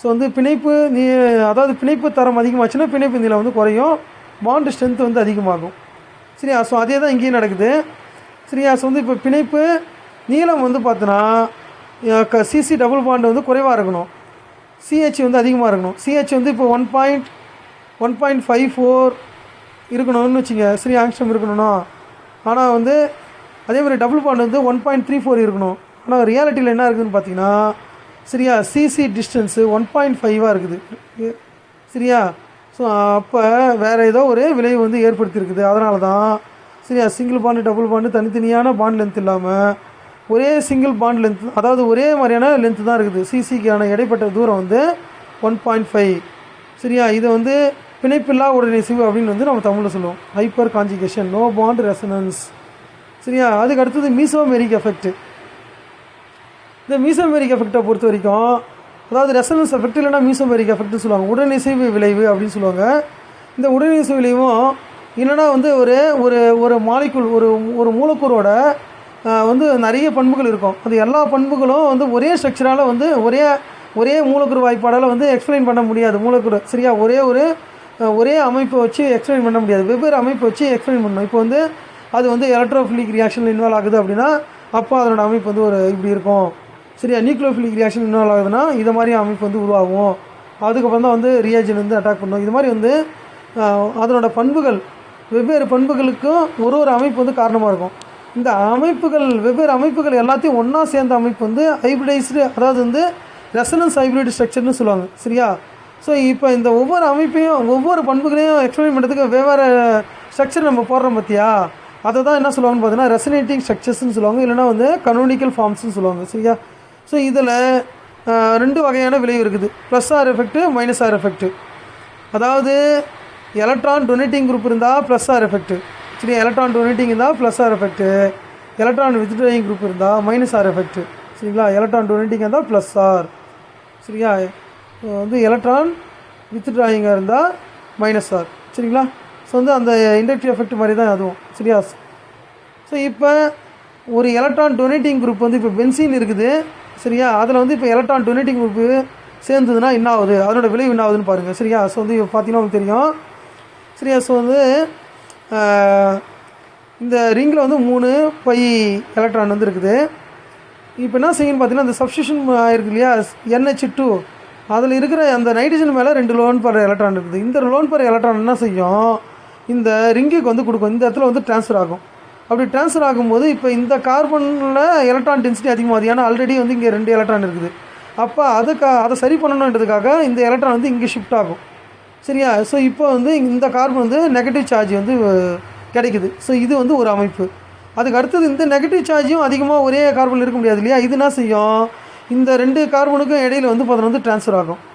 அப்போ இங்கே வந்து எலக்ட்ரான் டென்சிட்டி அதிகமானதில் அதை சரி பண்ணுறதுக்காக இந்த பை பிணைப்பு இருக்கு இல்லையா, இந்த பை எலக்ட்ரான் எல்லாமே இந்த கார்பன் மேலே போய் சேரும். சரியா? ஸோ இது மாதிரி வந்து பார்த்திங்கன்னா இந்த எலக்ட்ரான் வந்து ஷிஃப்ட் ஆகிட்டே இருக்கும். சரியா? ஸோ வந்து டீலோக்கலைசேஷன் மாதிரி வந்து நான் வந்து இங்கே எலக்ட்ரான் வந்து மாறி மாறி வந்து போயிட்டே இருக்குது. சரியா? ஸோ இதை தான் நம்ம என்ன சொல்கிறோம், அப்போ விளைவு என்னன்னு பார்த்தீங்கன்னா நீங்கள் வந்து மொத்தமாக பார்க்கும்போது இந்த சேர்மம், அதாவது இந்த அனிலின் வந்து, சரியா, இதனுடைய பெயர் வந்து அனிலின். சரியா? ஸோ அனிலினில், சரியா, எங்கெங்கெல்லாம் எலக்ட்ரான் டென்சிட்டி, அதாவது எலக்ட்ரான் அடர்த்தி அதிகமாக இருக்கும் அப்படின்றது வந்து நமக்கு தெரிய வருது. என்னென்னு பார்த்தீங்கன்னா இந்த கார்பனில் அதிகமாக இருக்கும். சரியா? ஆர்த்தோ கார்பன், 2 ஆர்த்தோ கார்பன், ஒரு பேரா கார்பன் இருக்குது. ஸோ இங்கே தான் வந்து இந்த எலக்ட்ரான் அடர்த்தி அதிகமாக இருக்கும். அப்போ வந்து ஒரு எலக்ட்ரோஃபைல், சரியா, ஒரு எலக்ட்ரான் கவர் காரணி வந்து தாக்க வருது அப்படின்னா அது எங்கே தாக்குன்னு பார்த்தீங்கன்னா ஆர்த்தோ இல்லைனா பேரா இடத்துல தான் தாங்கும். ஏன்னா அங்கே தான் அது எலக்ட்ரான் கவர் காரணி, அதில் எலக்ட்ரான் குறைபாடாக இருக்குது, டிஃபிஷியண்ட்டாக இருக்குது. அப்படின்னா செய்யும் எலக்ட்ரான் அதிகமாக இருக்கிற கார்பனை தான் போயிட்டு தாக்கும். அப்போ எலக்ட்ரான் அதிகமாக இருக்கிறதுக்கான வாய்ப்பு எங்கே இருக்குது, ஆர்த்தோ மற்றும் பேராவில் மட்டும்தான் இருக்குது. சரியா? ஸோ இது வந்து plus R effect, positive resonance எஃபெக்ட்னு சொல்கிறோம். சரியா? இல்லைனா மீசோமெரிக் எஃபெக்ட், ப்ளஸ் எஃபெக்ட்னு சொல்லுவாங்க. அதுக்கு அடுத்தது மைனஸ் எஃபெக்ட். அதுதான் என்னன்னா இதில் எலக்ட்ரான் வித்ட்ராயிங் குரூப், எலக்ட்ரானை, சரியா, எடுத்துக்கொள்ளக்கூடிய தொகுதி வந்து இதில் இருக்குது. அப்படின்னா என்ன நடக்கும் நீங்களே வந்து கணிக்கலாம். சரியா? ஸோ என்ன செய்யுதுன்னா இந்த எலக்ட்ரான் வந்து கார்பனுக்கும் ஆக்சிஜனுக்கும் இடையில் வந்து கார்பனோட ஆக்சிஜனுக்கு வந்து எலக்ட்ரான் நெகட்டிவிட்டி அதிகன்றதால இந்த கார்பனுக்கும் ஆக்சிஜனுக்கும் பாண்டில் இருக்கிற எலக்ட்ரான் வந்து ஆக்சிஜன் இருக்கும். அப்போ கார்பன் மேலே பாசிட்டிவ் சார்ஜ் உருவாகும். சரியா? அதை சரி பண்ணுறதுக்காக இந்த ரிங்கில் இருக்கிற எலக்ட்ரான் வந்து இங்கே ஷிஃப்ட் ஆகும். இந்த கார்பனுக்கும் இந்த ரிங்கில் இருக்கிற கார்பனுக்கும் இடைப்பட்ட இடத்துல வந்து ஷிஃப்ட் ஆகுது. அப்போ என்ன ஆகுது, இப்போ இந்த கார்பனை பொறுத்த வரைக்கும் இங்கே பாண்ட் இருந்தாலும் இங்கே இருந்தாலும் இந்த கார்பனுக்கு பிரச்சனை கிடையாது. சரியா? ஆனால் வந்து இந்த கார்பனில் இப்போ எலக்ட்ரான் லாஸ் ஆகிடுச்சு. அப்போ பாசிட்டிவ் சார்ஜ், சரியா, ஆர்த்தோ மேலே, ஆர்த்தோ பொசிஷன் மேலே பாசிட்டிவ் சார்ஜ் வந்து உருவாகுது. ஸோ அதை சரி பண்ணுறதுக்காக என்ன செய்யும், இந்த எலக்ட்ரான் வந்து இங்கே ஷிஃப்ட் ஆகும். இப்போ இது ஒரு அமைப்பு, இது ஷிஃப்ட் ஆன உடனே உருவாது இல்லையா, இது வந்து ஒரு அமைப்பு. சரியா? அதுக்கப்புறம் இது ஷிஃப்ட் ஆனதுக்கப்புறம் உருவாது இந்த அமைப்பு. சரியா? ஸோ மொத்தத்தில் வந்து 4 ரெசனன்ஸ் ஸ்ட்ரக்சர் கிடைக்குது. இது மொத்த கூட்டுக்கலவை ரெசனன்ஸ் ஹைப்ரிட் ஸ்ட்ரக்சர் வந்து நம்ம வந்து பொதுவாக சொல்ல முடியும். அதான் டாட்டாக போட்டு எக்ஸ்பிளைன் பண்ணுவாங்க. ஸோ இப்போ இங்கே எலக்ட்ரான் வித்ட்ராயிங் குரூப்பால் என்ன ஆகுதுன்னு பாருங்கள், ஆர்த்தோ மற்றும் பேரா பொசிஷனில் எலக்ட்ரான் அடர்த்தி குறையுது. அப்போ ஒரு எலக்ட்ரோஃபைல், ஒரு எலக்ட்ரான் கவர் காரணி வந்து இந்த இந்த ரிங்கை தாக்க வருதுன்னா அப்போ என்ன செய்யணும்னு பார்த்தீங்கன்னா மெட்டாலை மட்டும்தான் வந்து தாக்க முடியும். ஏன்னா அங்கே தான் ஓரளவு எலக்ட்ரான் இருக்கும். சரியா? ஸோ வந்து பென்சினில் ஏற்கனவே என்ன இருந்தோ அதே அளவு எலக்ட்ரான் வந்து இருக்கிறதுக்கு வாய்ப்பு அதிகம். மற்றதில் எலக்ட்ரானோட அளவு வந்து குறைஞ்சி இருக்குது. அதுதான் முக்கியமானது. ஸோ இது வந்து இப்போ மைனஸ் ஆர் எஃபெக்ட்னு சொல்கிறோம். சரிங்களா? ப்ளஸ் ஆர் எஃபெக்டில் மைனஸ் சார்ஜ் உருவாகும், மைனஸ் ஆர் எஃபெக்டில் வந்து ப்ளஸ் சார்ஜ் வந்து உருவாகும் ரிங்கில். ஸோ இதெல்லாம் வந்து ஒரு ஞாபகம் வச்சுங்க. சரியா? ஏன்னா வந்து கன்ஃபியூஸ் பண்ணோம், குழப்பம் உருவாகும், அதை சரி பண்ணிக்கங்க. ஸோ வந்து இது மீசோமெரி எஃபெக்ட்னு சொல்லுவாங்க, உடனடிசை விளைவு ரெசனன்ஸ் எஃபெக்ட்னு சொல்லுவாங்க. ரெண்டும் ஒன்று தான், குழப்பிக்க வேணாம். அடுத்தது நம்ம பார்க்கக்கூடிய டாபிக் என்னென்னு பார்த்தீங்கன்னா அரோமேட்டிசிட்டி. ஸோ வந்து அதாவது வந்து அரோமா அப்படின்னாலே வந்து மனம்னு அர்த்தம். ஸோ வந்து வாசனை திரவியங்கள்லாம் வந்து பார்த்தோன்னா அரோமான்னு சொல்லுவாங்க. வாசனை உள்ள பொருட்கள் அரோமா அப்படின்னு சொல்லுவாங்க. இந்த பெரும்பாலும் வந்து இந்த அரோமேட்டிக் சேர்மங்கள் தான் அந்த மாதிரி வந்து வாசனை வந்து வெளியிடும். அப்போ இந்த அரோமேட்டிக் சேர்மங்கள்லாம் அப்போ என்ன, அதை வந்து டிஃபைன் பண்ணுறதுக்கு சரியா, ஸோ வந்து அதை வந்து வரையறுக்கிறதுக்காக உருவானது தான் வந்து பார்த்தீங்கன்னா இந்த அரோமேட்டிசிட்டின்ற ஒரு கொள்கை. அரோமேட்டிக் தன்மை அப்படின்னு அர்த்தம். கிரைட்டீரியா ஃபார் அரோமேட்டிசிட்டி, அரோமேட்டிக் தன்மையை பெறுவதற்கான தேவைகள் என்னென்ன, கண்டிஷன்ஸ் என்னென்ன, அது வந்து என்னென்னு பார்க்கலாம். ஸோ வந்து பார்த்தோன்னா சைக்ளிக், முதல்ல வந்து அந்த சேர்மம் வந்து சைக்ளிக்காக இருக்கணும், வளைய சேர்மமாக இருக்கணும் சரியா. சைக்ளிக்கு அதேமாதிரி வந்து பார்த்தோன்னா கண்டெய்னிங் சேம் அதாவது சம் நம்பர் ஆஃப் சரியா some number of conjugated pi electron. அதாவது காஞ்சிகேட்டட்னா ஒன்றை விட்டு ஒன்று, ஒரு டபுள் பாண்டு ஒரு சிங்கிள் பாண்டு, ஒரு டபுள் பாண்டு ஒரு சிங்கிள் பாண்டு, அது மாதிரி வந்து ஒன்று விட்டு பை பாண்டு வந்து இருக்கணும், பை பிணைப்பு வந்து இருக்கணும், அதுதான் காஞ்சிகேட்டட் பை பாண்ட். அடுத்து வந்து பிளானராக இருக்கணும், ஒரே தளத்தில் வந்து இருக்கணும் சரியா. Planar with uninterrupted cloud of pi electrons above and below the plane of the ring. So வந்து இப்போ இந்த டயக்ராம் பார்த்தீங்கன்னா உங்களுக்கு தெரியும் சரியா. இது பென்சின் ரிங்கு. இந்த பென்சின் ரிங்கில் சரி above the plane below the plane வந்து என்ன ஆகுது, எலக்ட்ரான் வந்து இருக்குது சரியா. இது வந்து காஞ்சிகேஷனில் இருக்கும். அது வந்து நம்ம பென்சின் ஸ்ட்ரக்சரை பார்த்தாலே உங்களுக்கு தெரியும் சரிங்களா. ஸோ இதுவும் அதே தான், எல்லா கார்பன் மேலேயும் ஒரே மாதிரியான மின்சுமை இருக்குது சரி. அதனால தான் சரியா எந்த இடத்துல பார்த்தோன்னா ஒரே மாதிரியாக இருக்குது. நடுவில் வந்து பார்த்தீங்கன்னா வந்து எலக்ட்ரான் க்ளவுட் இருக்கிறதால அது நெகட்டிவ் சார்ஜ், அது ரெட் கலரு. மேலே வந்து பார்த்தீங்கன்னா வந்து அது க்ரீன் கலரு சரிங்களா. ஸோ ப்ளூனா பாசிட்டிவ் சார்ஜ் வந்து குறிக்கும், இது வந்து க்ரீன் கலர். ஸோ இப்போ அடுத்த பாயிண்ட் பாருங்கள். Each atom in the ring must have an unhybridized p orbital. இந்த ரிங்கில் இருக்கிற அதாவது வளையத்தில் இருக்கிற எல்லா அணுக்களும் ஒரு இனக்கலப்பினமாகாத அன்ஹைப்ரிடைஸ்டு p ஆர்பிட்டால் இருக்கணும். அதில் எலக்ட்ரான் இருக்கணும், அதான் முக்கியமானது. அதுலேயும் என்னது லோன் பெர் எலக்ட்ரான், தனி இணையாகாத எலக்ட்ரான் வந்து இருக்கணும். அந்த எலக்ட்ரான் வந்து சுற்றி வரணும், எல்லா கார்பனுக்கும் பொதுவாக சுற்றி வரணும். அதான் முக்கியமான கண்டிஷன் இது அரோமேட்டிக் சேர்மமாக இருக்கணும்னா சரிங்களா. ஸோ அதுதான் வந்து இங்கே கொடுத்துருக்குறாங்க. Each atom in the ring must have an unhybridized p orbital. The ring atoms are usually sp2 hybridized சரியா, or occasionally sp hybridized. Very ரேராக வந்து நான் வரும் C ட்ரிபிள் பாண்டு, சி வந்து பாண்டு இருக்குது சரி, அது பென்சைன் அப்படின்னு சொல்லுவாங்க அந்த சேர்மம். ஸோ வந்து இப்போ அடுத்தது ஸோ இதை தீர்மானிக்கிறதுக்காக சரி எரிஷ் ஹெக்கல் அப்படின்ற ஒருத்தர் என்ன செய்கிறாருன்னு பார்த்தீங்கன்னா ஒரு தியரி வந்து ப்ரொபோஸ் பண்ணுறாரு. அது என்னன்னு வந்து பார்த்தீங்கன்னா தியரி கூட இல்லை, ஒரு ஃபார்முலா தான் சரியா. ஒரு சேர்மம் அரோமேட்டிக்காக இருக்கணும்னா odd number of pair of electron இருக்கணும். Odd number of pair of எலக்ட்ரான்னா பேர்னா 2 எலக்ட்ரான், பை எலக்ட்ரான், பேரா பை எலக்ட்ரான், அதான் முக்கியமாக சரியா. இன் சைக்ளிக் ஸ்ட்ரக்சரில் சரியா ஒற்றை நம்பர் இருக்கணும் சரியா. ஒற்றை அதாவது என்னென்னா இப்போ வந்து ஆட் நம்பர் ஆஃப் பேர், அதாவது வந்து 3 பேர் இருக்குது, 1 2 3 சரியா. ஒரு பை எலக்ட்ரான்லேயும் 2 பை ஆர்பிட்டால்லையும் பை பாண்ட்லேயும் 2 பை எலக்ட்ரான் இருக்குது. ஸோ இது ஆட் நம்பர். அப்போ 3ன்றது வந்து ஒரு ஆட் நம்பர் சரியா. 2னா ஈவன் நம்பர் உங்களுக்கு தெரியும், 2 4 0 2 4 6 இதெல்லாம் even number.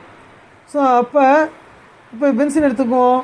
So Hückel rule என்ன சொல்லுதுன்னு பார்த்தீங்கன்னா, ஹக்கல் வந்து அவரோட ரூல் வந்து 4n+2 5 எலக்ட்ரான் ரூல் வந்து அவர் ப்ரப்போஸ் பண்ணுறாரு. 4n+2 சரியா 5 எலக்ட்ரான்கள். இப்போ 4n+2 இதில் n = 0 1 2 3 இருக்கணும் அப்படின்றது பார்த்துருக்குறோம் சரியா. இப்போ n = இந்த ரூல் வந்து அப்ளை பண்ணி பார்க்கணும். எப்படின்னா இப்போ பென்சின் எடுத்துக்கும் 4n+2 = எத்தனை எலக்ட்ரான் இருக்குது, பை எலக்ட்ரானு 6 இருக்குது. அப்போ 6 வந்து இங்கே போட்டுக்கும். ஸோ இப்போ இந்த 6 4n சரியா +2 இருக்குல்லையே, இது என்னென்ன பக்கம் வந்தோன்னா -2 மாறிடும். இப்போ 4n = 6 - 2 கடைசியாக 4n = 4. அப்போ n = வரும் 1 தான் வரும் சரியா. ஸோ வந்து n = 1, அப்போ 1 சரியா. ஸோ அப்போ என்ன இது வந்து அரோமேட்டிக் சேர்மம். ஏன்னா இதில் காஞ்சிகேட்டட் பை எலக்ட்ரான் இருக்குது, பிளேனார் சமதளத்தில் இருக்குது, அதேமாதிரி வந்து இது 4n+2 5 எலக்ட்ரான் ரூலையும் ஒபே பண்ணுது சரியா. ஸோ அப்போ இந்த சேர்மம் பென்சின்றது வந்து ஒரு அரோமேட்டிக் சேர்மம். அடுத்தது பாருங்கள் சரியா. இது வந்து சரியா சைக்ளோப்ரோபினைல் கேட்டையான் சரியா. ஸோ வந்து சைக்ளோப்ரோபினைல் கேட்டையான் வந்து பார்த்தீங்கன்னா அரோமேட்டிக்காக இல்லையான்னு பார்க்கலாம் சரியா. ஸோ இதே தான் 4n+2 = எத்தனை பை எலக்ட்ரான் இருக்குது, இதில் ஒரு பை பாண்டு தான் இருக்குது. அப்போ 2 பை எலக்ட்ரான் இருக்கும், 2 சரியா. 4n+2 = 2. ஸோ இப்போ இதை பண்ணும்போது நான் ஒரு 2 - 2 0 ஆகிடும். 4n = 0. அப்போ n = 0.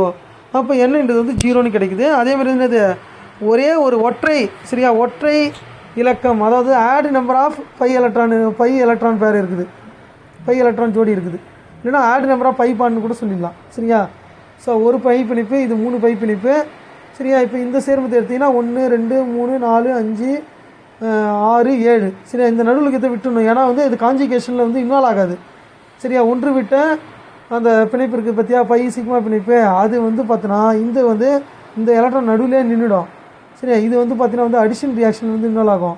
அது நமக்கு தேவையில்லாத, இப்போதைக்கு வந்து தேவை கிடையாது. இங்கே வந்து பார்த்தீங்கன்னா இந்த எலக்ட்ரான் டீலோக்கலைசேஷன் இடம் மாறி போயிட்டே இருக்கும் சரியா. ஸோ அப்போ லோக்கல்னால் வந்து ஒரே இடத்துல இருக்கிறது லோக்கலைஸ்டு, டீலோக்கலைஸ்டுனா ஒரு இடமா இருக்காது. இந்த எலக்ட்ரான் வந்து பார்த்தீங்கன்னா சுற்றிக்கிட்டே இருக்கும் சரியா. அதாவது இந்த அன்ஹைபிரிடைஸ்டு p ஆர்பிட்டாலில் இருக்கிற எலக்ட்ரானு இப்போ இந்த கார்பனில் ஒரு எலக்ட்ரானுன்னா அது இந்த கார்பனுக்கு மட்டுமே சொந்தம் கிடையாது, எல்லா கார்பனுக்கும் சொந்தம். எல்லா இடத்துலையும் சுற்றி வந்துனே இருக்கும் வேகமாக.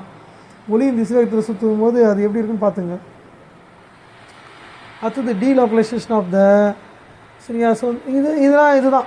ஸோ என்னென்னா டீலோக்கலைசேஷன் வந்து லோயர் எனர்ஜி வந்து உண்டாக்கும். அப்படி தான் எப்பவுமே வந்து ஒரு மாலிகுல் வந்து அதிகமான ஸ்ட்ரக்சர் வந்து உருவாக்குது, கனோனிக்கல் ஸ்ட்ரக்சர் இல்லை ரெசனன்ஸ் ஸ்ட்ரக்சர் வந்து உருவாக்குதுன்னா அந்த மாலிகுல் வந்து அதிக நிலைப்புத்தன்மை வாய்ந்ததாக இருக்கும்.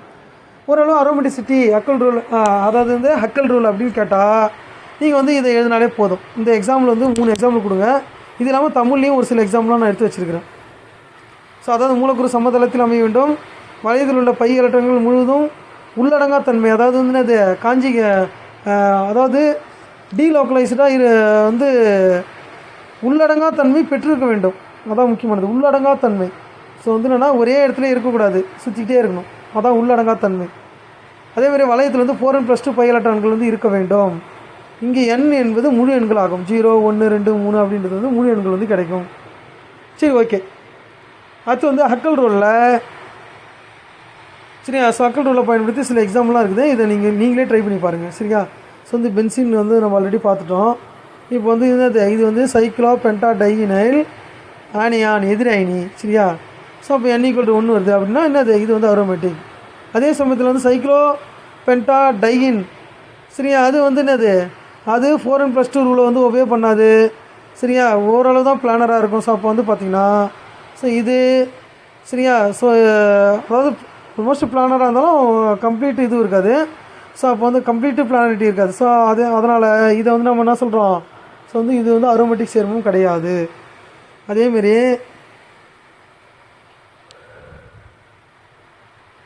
வளைய ஆக்டா டெட்ராயின்கள் சரியா. ஸோ இதுவுமே வந்து டெட்ராயின், அதாவது வந்து பார்த்தீங்கன்னா சைக்ளோ ஆக்டா டெட்ராயின், இதுவுமே அரோமேட்டிக் சேர்மம் கிடையாது. நீங்கள் வந்து போட்டு பாருங்கள், 4n + 2 = 8 எலக்ட்ரான் போட்டுங்க. ஏன்னா 4 பை பாண்ட் இருக்குது, அப்போ வந்து 8 எலக்ட்ரான் இருக்கும், பை எலக்ட்ரான் இருக்கும்.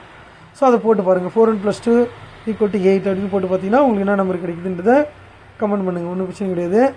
அடுத்தது சைக்ளோ ப்ரோபினைல் நேர்மினைனி.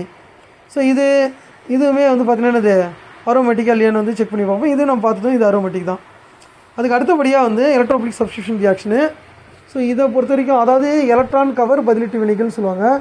ஸோ வந்து ஒரு சாதாரணமாக வந்து இப்போ C டபுள் பாண்ட் C ஒரு பாண்ட் இருக்குன்னா, அதாவது இப்போ அல்கீனில் இருக்கிற பாண்டில் கூட்டு வினை வந்து நடைபெறும். ஆனால் இதில் வந்து பதிலீட்டு வினை தான் நடக்கும் சரியா. ஸோ எப்போ நடக்கும்னு பார்த்தீங்கன்னா, ஒரு எலக்ட்ரான் கவர் காரணி, அதாவது எலக்ட்ரான் கவர் காரணி வந்து இந்த அதாவது சப்ஸ்ட்ரேட்டை வந்து நெருங்கும்போது சரியா. இப்போ உதாரணத்துக்கு வந்து பென்சின் இருக்குதுன்னா அது நெருங்கும்போது அங்கே வந்து பதிலீட்டு வினை வந்து நடக்குது சரியா.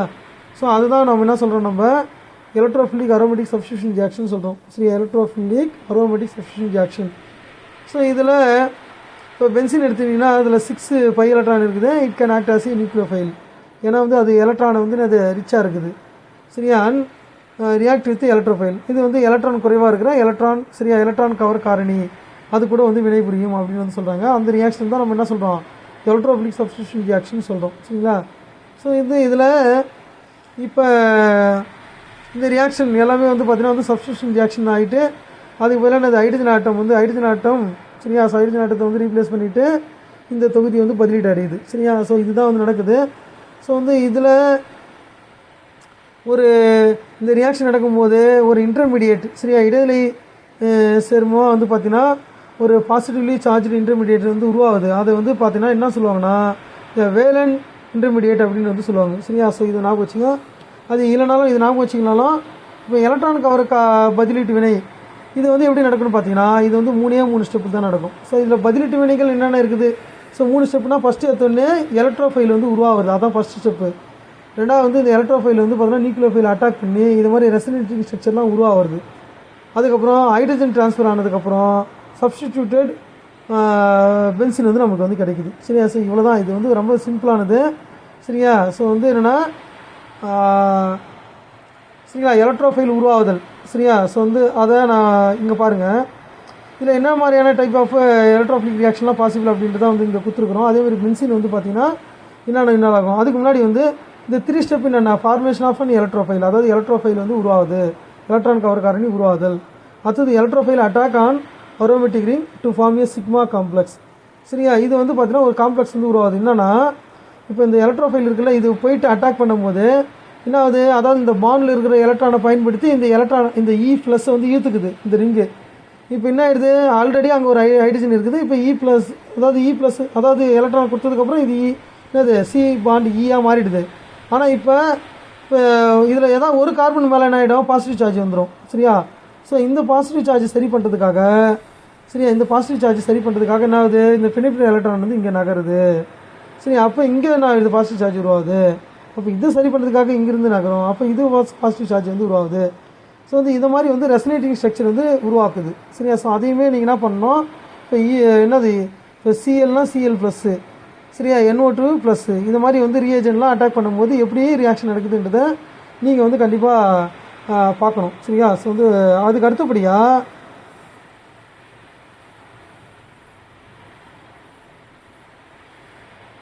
ஸோ இதில் வந்து இதுதான் பென்சினில் நடக்கக்கூடிய அந்த இதுதான். ஃபஸ்ட்டு எடுத்தோடனே எலக்ட்ரோஃபைல் வந்து உருவாகுது, ஃபார்மேஷன் ஆஃப் எலக்ட்ரோஃபைல். ரெண்டாவது வந்து எலக்ட்ரோஃபைல் வந்து அட்டாக் பண்ணிவிட்டு சிக்மா காம்ப்ளெக்ஸ் வந்து உருவாகுது. ஸோ இந்த காம்ப்ளெக்ஸ் தான் நம்ம சிக்மா காம்ப்ளெக்ஸ்னு சொல்கிறோம். இது உருவாகுது இல்லையா?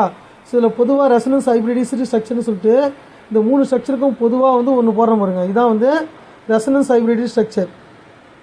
சரி, இதை தான் வேலண்ட் இன்டர்மீடியேட்னு நம்ம சொல்கிறோம். சரி, இதில் இருந்து புரோட்டானை தூக்கிட்டா என்ன கிடைக்குது, நமக்கு சப்ஸ்டிடியூட்டட் பென்சின் வந்து கிடச்சிரும். சரியா? மொத்தமே 3 ஸ்டெப் தான். எலக்ட்ரோஃபைல் உருவாகுது, எலக்ட்ரோஃபைல் அட்டாக் பண்ணுறது 2வது ஸ்டெப்பு, அதை அட்டாக் பண்ணி இந்த ரெசனன்ஸ் ஹைப்ரிட் ஸ்ட்ரக்சரை போட்டு இதை போடணும், இதுதான் 2வது ஸ்டெப்பு. 3வது ஸ்டெப் வந்து லாஸ் ஆஃப் புரோட்டான், அவ்வளோதான் முடிஞ்சு வச்சு. சரிங்களா? ஸோ 3 ஸ்டெப்பு தான் இன்வால்வ் ஆகுது. ஸோ வந்து மொத்தம் நிறைய எலக்ட்ரோஃபில் சப்ஸ்டியூஷன் இருந்தாலும் halogenation, nitration, sulphonation, Friedel Crafts acylation, Friedel Crafts alkylation. இந்த ரியாக்ஷனில் சல்போனேஷன் உங்களுக்கு கிடையாது, மீதி 4மே இருக்குது சிலபஸில். ஆலஜினேஷன், ஸோ ஆலஜினேஷன்னா நீங்கள் வந்து உடனே ஞாபகம் வரணும். ஸோ வந்து என்னென்னலாம் நம்ம பயன்படுத்துவோம், அதில் வந்து எலக்ட்ரோஃபைல் உருவாகிறதுக்கு என்ன தேவை, என்ன கேட்டலிஸ்ட் தேவை, அது ரொம்ப முக்கியமானது. சரியா? ஸோ அதில் வந்து அன்ஹைட்ரஸ் ஃபெரிக் குளோரைடு வந்து ஆலஜினேஷனுக்கு வந்து பயன்படுத்துவோம். இதுவே வந்து பார்த்தீங்கன்னா ஃப்ரீடல் கிராப்ஸ் அல்கலேஷன் அசலேஷன் வந்து பார்த்திங்கன்னா நம்ம என்ன செய்வோம், அன்ஹைட்ரஸ் அலுமினியம் குளோரைடு வந்து பயன்படுத்துவோம். இதுதான் ரொம்ப முக்கியமானது. இதுவே வந்து எலக்ட்ரோஃபைல் உருவாகிறதுக்கு நைட்ரேட்டிக் மிக்சராக சரியா கான்சன்ட்ரேட்டட் நைட்ரிக் ஆசிடையும் கான்சன்ட்ரேட்டட் சல்ஃபரிக் ஆசிடையும் பயன்படுத்தும். சரியா? ஸோ மொத்தத்தில் இது 4 ரியாக்ஷன் எப்படி இருக்குன்னு பார்க்கலாம் நம்ம. ஸோ இதுதான், இது வந்து என்னென்னா அந்த ஆர்பிஎல் அமைப்போட இந்த டயக்ராம் வந்து போட்டிருக்கோம், எப்படி வந்து ஒரு எலக்ட்ரோஃபைல் வந்து பார்த்தீங்கன்னா அட்டாக் பண்ணுது. சரியா? ஸோ அதுதான் எலக்ட்ரோஃபைலாக இருந்தாலும் சரி, நியூக்ளியோஃபைலாக இருந்தாலும் சரி. சரியா? ஸோ அட்டாக்கிங் ஏஜென்ட் என்ன பண்ணுது அப்படின்றது இதில் போட்டிருக்கிறோம். சரிங்களா? ஸோ அதுக்கு அடுத்தது எலக்ட்ரான் கவர் பதிலீட்டு வினை தமிழில் வந்து கொடுத்துருக்குறோம், இதை பாருங்கள். எலக்ட்ரான் கவர் பொருள் உருவாகுதல், அதுதான் ஃபஸ்ட்டு ஸ்டெப். ரெண்டாவது வந்து பார்த்திங்கன்னா இது எலக்ட்ரான் கவர் பொருள் அரோமேட்டிக் வளையத்தினை தாக்கி கார்பன் நேர்மின் அயனி வந்து உருவாகுதல், இடைநிலை தனிமா இந்த இன்டர்மீடியேட்டாக உருவாகுது கார்பன் நேர்மின் அயனி, இதுதான் கார்பன் நேர்மின் அயனி உருவாகுதல். 3வது வந்து புரோட்டான் இழக்கப்பட்டு பதிலீடு விளைபொருள் வந்து கிடைக்குது. சரியா? ஸோ இது 3 ஸ்டெப். சரிங்களா? ஸோ இந்த இதை பொறுத்த வரைக்கும் ஸோ என்னென்ன கிடைக்குதுன்னு பாருங்கள். சரியா? ஸோ வந்து பதிலீடு அடைஞ்ச சரியா ஸோ வந்து ப்ராடக்ட்டு கிடைக்குது, அதான் முக்கியமானது. அதாவது மோனோ சப்ஸ்டிடியூட்டட் ப்ராடக்ட்டு கிடைக்கிற ரியாக்ஷன் தான் இங்கே பயன்படுத்துகிறோம் நம்ம. ஸோ அடுத்தது இப்போ ஹாலஜினேஷனுக்கு ஒரு சிம்பிளான எக்ஸாம்பிள். சரியா? ஸோ வந்து என்னன்னா ஃபெரிக் புரோமைடு, இங்கே புரோமினேஷனாக ஃபெரிக் புரோமைடு, குளோரினேஷனாக ஃபெரிக் குளோரைடு, அதான் முக்கியமானது. ஸோ உருவாகிற அந்த எலக்ட்ரான் கவர் காரணியோட ஃபார்முலா பாருங்கள், Br + சரியா, மைனஸ் FeBr4. ஸோ இதை அப்ரோச் பண்ணும்போது இந்த Br ப்ளஸ் போய்ட்டு என்ன செய்யும், அதான் E ப்ளஸ் இப்போ அட்டாக் பண்ணுது. சரி, அட்டாக் பண்ணி நான் சொன்ன மாதிரி என்னது, இது வந்து ஹைபிரிடைசிட்டி ஸ்ட்ரக்சரை போடணும், கனோனிக்கல் ஃபார்ம் வந்து எழுதணும். எழுதிட்டு ரெசனன்ஸ் ஹைபிரிட் ஸ்ட்ரக்சரை எழுதிட்டு அதுக்கப்புறம் என்ன செய்யணும், இது வந்து எப்படி லாஸ் ஆஃப் புரோட்டான் வந்து நடக்குது அப்படின்றது வந்து எழுதணும் நீங்கள். சரியா, ஸோ இதே தான் வந்து இப்போ ஹாலஜினேஷன். ஸோ அது புரோமினேஷன் பார்த்தோம். ஹாலஜினேஷன் இன்னொரு எக்ஸாம்பிள் வந்து பார்த்தோம்னா ஹாலஜினேஷன். சரி, ஹாலஜினேஷனில் குளோரினேஷன் பார்த்துருவோம். ஃபஸ்ட்டு வந்து அதாவது ரீஏஜன் என்ன, ஹாலஜினேஷன்னா குளோரின் ஃபெரிக் குளோரைடு. சரியா, ஸோ இதே தான் நடக்கும் பாருங்கள். இதை பார்த்தீங்கன்னா தெரியும். ஃபஸ்ட்டு எடுத்துன்னு எலக்ட்ரோஃபைல் வந்து உருவாகும். இந்த மெக்கானிசம் பாருங்கள், எலக்ட்ரோஃபைல் வந்து உருவாகுது, E ப்ளஸ் Cl+ உருவாகுது. அதுக்கடுத்தது அது அட்டாக் பண்ணுது, அதுதான் செகண்ட் ஸ்டெப்பு. சரியா, கார்போனியம் அயன் உருவாகுது, சிக்மா காம்ப்ளெக்ஸ் வந்து உருவாகும். மூணாவது பார்த்தீங்கன்னா மூணாவது ஸ்டெப்பில் இந்த FeCl4- உருவாச்சு பாருங்கள். அது என்ன செய்யணும் பார்த்தீங்கன்னா புரோட்டானை கவர்ந்து அப்ஸ்ட்ராக்ட் பண்ணிக்கும். இந்த பாண்டு என்ன ஆகிடும், சரியாயிடும். இப்போ இந்த பாண்டில் இருக்க எலக்ட்ரான் வந்து இங்கே போய் இந்த 2 கார்பனுக்கு அடியில் போனதுக்கப்புறம் என்ன ஆகிடுது, ஸோ வந்து உங்களுக்கு ஒரு நிலையான பை பிணைப்பு வந்து உருவாகுது. ஸோ அப்போ அரோமேட்டிக் சேர்மம் வந்து உருவாகிடுது. ஸோ அப்போ இது ஹாலஜினேஷனுக்கான எக்ஸாம்பிள். அடுத்தது நைட்ரேஷன் பாருங்கள். நைட்ரேட்டிங் மிக்சர், நைட்ரோ ஏற்றம் செய்யக்கூடிய கலவை என்னென்னு பார்த்தீங்கன்னா கான்சன்ட்ரேட்டட் நைட்ரிக் ஆசிடும் கான்சன்ட்ரேட்டட் சல்ஃபூரிக் ஆசிடோட கலவை தான். சரியா, அதாவது mixture of concentrated nitric acid and concentrated sulphuric acid அப்படின்றது வந்து நீங்கள் எழுதினா போதும். சரியா, மெக்கானிசம் சேம் தான். இது வந்து என்ன ஆகுது, NO2+ன்றது வந்து உருவாகுது. இதை மட்டும் ஞாபகம் வச்சுக்கணும் நீங்கள் கரெக்டாக. NO2+ உருவாகுது, அந்த NO2+ வந்து அட்டாக் பண்ணுறது. அதுக்கப்புறம் மீதியெல்லாம் ஈஸி தான், உங்களுக்கு ரொம்ப சிம்பிளானது. சரியா, ஸோ அப்போ ரியேஜன், அதாவது அட்டாக்கிங் எலக்ட்ரோஃபைல் வந்து எப்படி உருவாகுது அதை மட்டும் உங்களுக்கு கரெக்டாக தெரிஞ்சாலே போதும். சரி, அடுத்தது நம்ம அதே மாதிரி வந்து ஃப்ரீடல் கிராஃப்ட்ஸு என்னது, இது வந்து அல்கலேஷன். ஸோ அல்கலேஷன்னா CH3Cl, அதாவது RCl வந்து பயன்படுத்துவோம். அசிலேஷன்னா ROCl, அதாவது CH3COCl பயன்படுத்துவோம். இது பெரும்பாலும் வந்து இப்போ 1-2 இருக்கும்போது மெத்தில் எத்தில் இருக்கும்போது எந்த பிரச்சனையும் கிடையாது. வேறு ஏதாவது கொஞ்சம் பெரிய லாங் செயின் இருந்தால் இதில் வந்து கொஞ்சம் குளறுபடி நடக்கும். சரியா, ஸோ அது வந்து உங்களுக்கு தேவை கிடையாது. சேம் E+க்கு பதிலாக CH3+ இருக்குது. சரியா, இதே தான். நீங்கள் வந்து அந்த ஒரு மெக்கானிசம் நீங்கள் வந்து ஞாபகம் வச்சுனாலே போதும், மீதியெல்லாம் தானாகவே உங்களுக்கு ஈஸியாக வரும். ஏன்னா ஒன்று இந்த எலக்ட்ரான் கவர் காரணி இப்போ வந்து Cl+ எப்படி உருவாகுதுன்றது வந்து கிளியராக எக்ஸ்பிளைன் பண்ணணும். அது வந்து ஒரு லூயிஸ் ஆசிட் AlCl3 இருக்கு இல்லையா, ஸோ அது என்ன செய்யும், Cl- அப்படியே டைரெக்டாக வந்து அது கொடுக்குற எலக்ட்ரான் பேரோட அக்செப்ட் பண்ணிக்கும், அவ்வளோதான், வேறு எதுவும் கிடையாது. ஸோ அப்போ இங்கே CH3+ வந்து உருவாகுது. Next அசைலேஷன், same syllabus. ஆனால் என்ன ஒன்று இங்கே என்னது, CH3C++O+. சரியா, ஸோ இப்போ இங்கே வந்து எலக்ட்ரான் கவர் பதிலிட்டு வேணும் எப்படி நடக்கும், அதே தான் E+ மாதிரி ஞாபகம் வச்சுக்கிட்டு தாக்கும். கடைசியாக வந்து என்ன உருவாகும், உங்களுக்கு அசிட்டோஃபியூனல் வந்து உருவாகுது. CH3, அதாவது HCl அலுமினியம் குளோரைடு வந்து பிரிஞ்சிடுது, அவ்வளோதான். ஸோ இதில் நான் ஷார்ட்டாக உங்களுக்கு கொடுத்துருக்கேன் பாருங்கள். இதெல்லாம் வந்து எலக்ட்ரோஃபைல்ஸ், எலக்ட்ரான் கவர் காரணி. இது வந்து சோர்ஸ் எங்கேருந்து உருவாகுது. இப்போ Cl+னா அது என்னது, இது அன்ஹைட்ரஸு ஒன்று அலுமினியம் குளோரைடு. ஆனால் பெரும்பாலும் என்னது ஃபெரிக் குளோரைடு வந்து ஞாபகம் வச்சுங்க நீங்கள். சரியா, ஃபெரிக் குளோரைடு புரோமினேஷனாக ஃபெரிக் புரோமைடு. சரியா, அதே மாதிரி நைட்ரேட்டிங் மிக்சர் HNO3, அதுக்கப்புறம் என்னது mixture of concentrated nitric acid and concentrated sulphuric acid, அது வந்து வச்சுங்க. சரியா, அதுக்கு அடுத்தது ஃபியூமிங் சல்ஃபூரிக் ஆசிட். நெக்ஸ்ட்டு வந்து பார்த்தீங்கன்னா R+, RX. சரியா, ஸோ R+ன்றது அல்கலேஷன். சரியா, ஸோ அதுதான் இங்கே கொடுத்துருக்குறாங்க. ஸோ இந்த அல்கலேஷன் எடுக்கும்போது அதாவது இப்போ RCl அதான் எக்ஸ்ன்னு சொல்லியிருக்கிறோம். ஸோ அதேமாதிரி வந்து அலுமினியம் குளோரைடு அலுமினியம் புரோமைடு எது வேணாலும் இருக்கலாம். ஸோ வந்து அப்ரோப்ரியேட்டாக இருக்கணும் அப்படின்றது தான் கான்செப்ட், வேறு எதுவும் கிடையாது. ஸோ இதை நீங்கள் பார்த்து வச்சுட்டாலே உங்களுக்கு எழுத முடியும். நிச்சயமாக இந்த எலக்ட்ரோஃபிலிக் சப்ஸ்டிடியூஷன் ரியாக்ஷன் கட்டாயம் வரும். அதுலேயும் ஃப்ரீடல் கிராஃப்ட்ஸ் அல்கலேஷன் அசைலேஷன் கண்டிப்பாக வரும். நல்லா வந்து பார்த்துங்க. ஸோ ஏன்னா நம்ம எக்ஸாம் பாயிண்ட் ஆஃப் வியூவில் தான் கொஞ்சம் வேகமாக பார்த்துட்டு போகிறோம். ஸோ இது preparation of pyrrole and pyridine வந்து கொடுத்துருக்குறேன். ஸோ இது நீங்கள் படிச்சிங்க. ஸோ வந்து சிம்பிளான மெத்தட் தான். இப்போ வந்து ஃபியூரானை வந்து அம்மோனியா கூட சேர்த்து அலுமினியம் ஆக்சைடு அலுமினா கூட அலுமினாவை மிக்ஸ் பண்ணி அலுமினா முன்னிலையில் 400 டிகிரி செல்சியஸ் வந்து வெப்பப்படுத்தும் போது உங்களுக்கு வந்து ஃபியூரான் வந்து பிரோலாக மாறுது. இந்த ஒன்றத்தை கூட நீங்கள் ஞாபகம் வச்சு கரெக்டாக எதுனாலும் ஓகே தான். அதேமாரி பிரிடின் தயாரித்தல். சரியா, ஸோ வந்து பிரிடின் வந்து எப்படி வந்து அக்ரோலின் அக்ரோலிக் வினைல் ஆல்டிகைடு இருக்கு இல்லையா, ஸோ அதில் இருந்து எப்படி வந்து தயாரிக்கிறாங்க அதை வந்து பார்த்துங்க. இல்லைனா வந்து அது அசிட்டிலின் அமோனியா இது ரெண்டுத்தையும் சேர்த்து ஃபார்மால்டிகைட் சரியா. ஸோ வந்து அதாவது dimethyl acetal, formaldehyde dimethyl acetal சரியா. ஸோ அது இந்த மூணுத்தையும் சேர்த்து கம்பைன் பண்ண, அதாவது சேர்த்து நம்ம வினைக்குள்ளாக்கும்போது, அதாவது 500 டிகிரி செல்சியஸில் வினைக்குள்ளாக்கும்போது நமக்கு வந்து பிரிடின் வந்து உண்டாகுது சரிங்களா. ஸோ வந்து இப்போ நம்ம தேர்ட் யூனிட்டில் ஓரளவு என்னென்ன டாபிக்லாம் இருக்குதுன்றதை வந்து பார்த்துட்டோம். ஸோ நெக்ஸ்ட் யூனிட் வந்து பார்த்திங்கன்னா நம்ம வந்து 4th யூனிட்டுக்கு வந்து போகலாம்.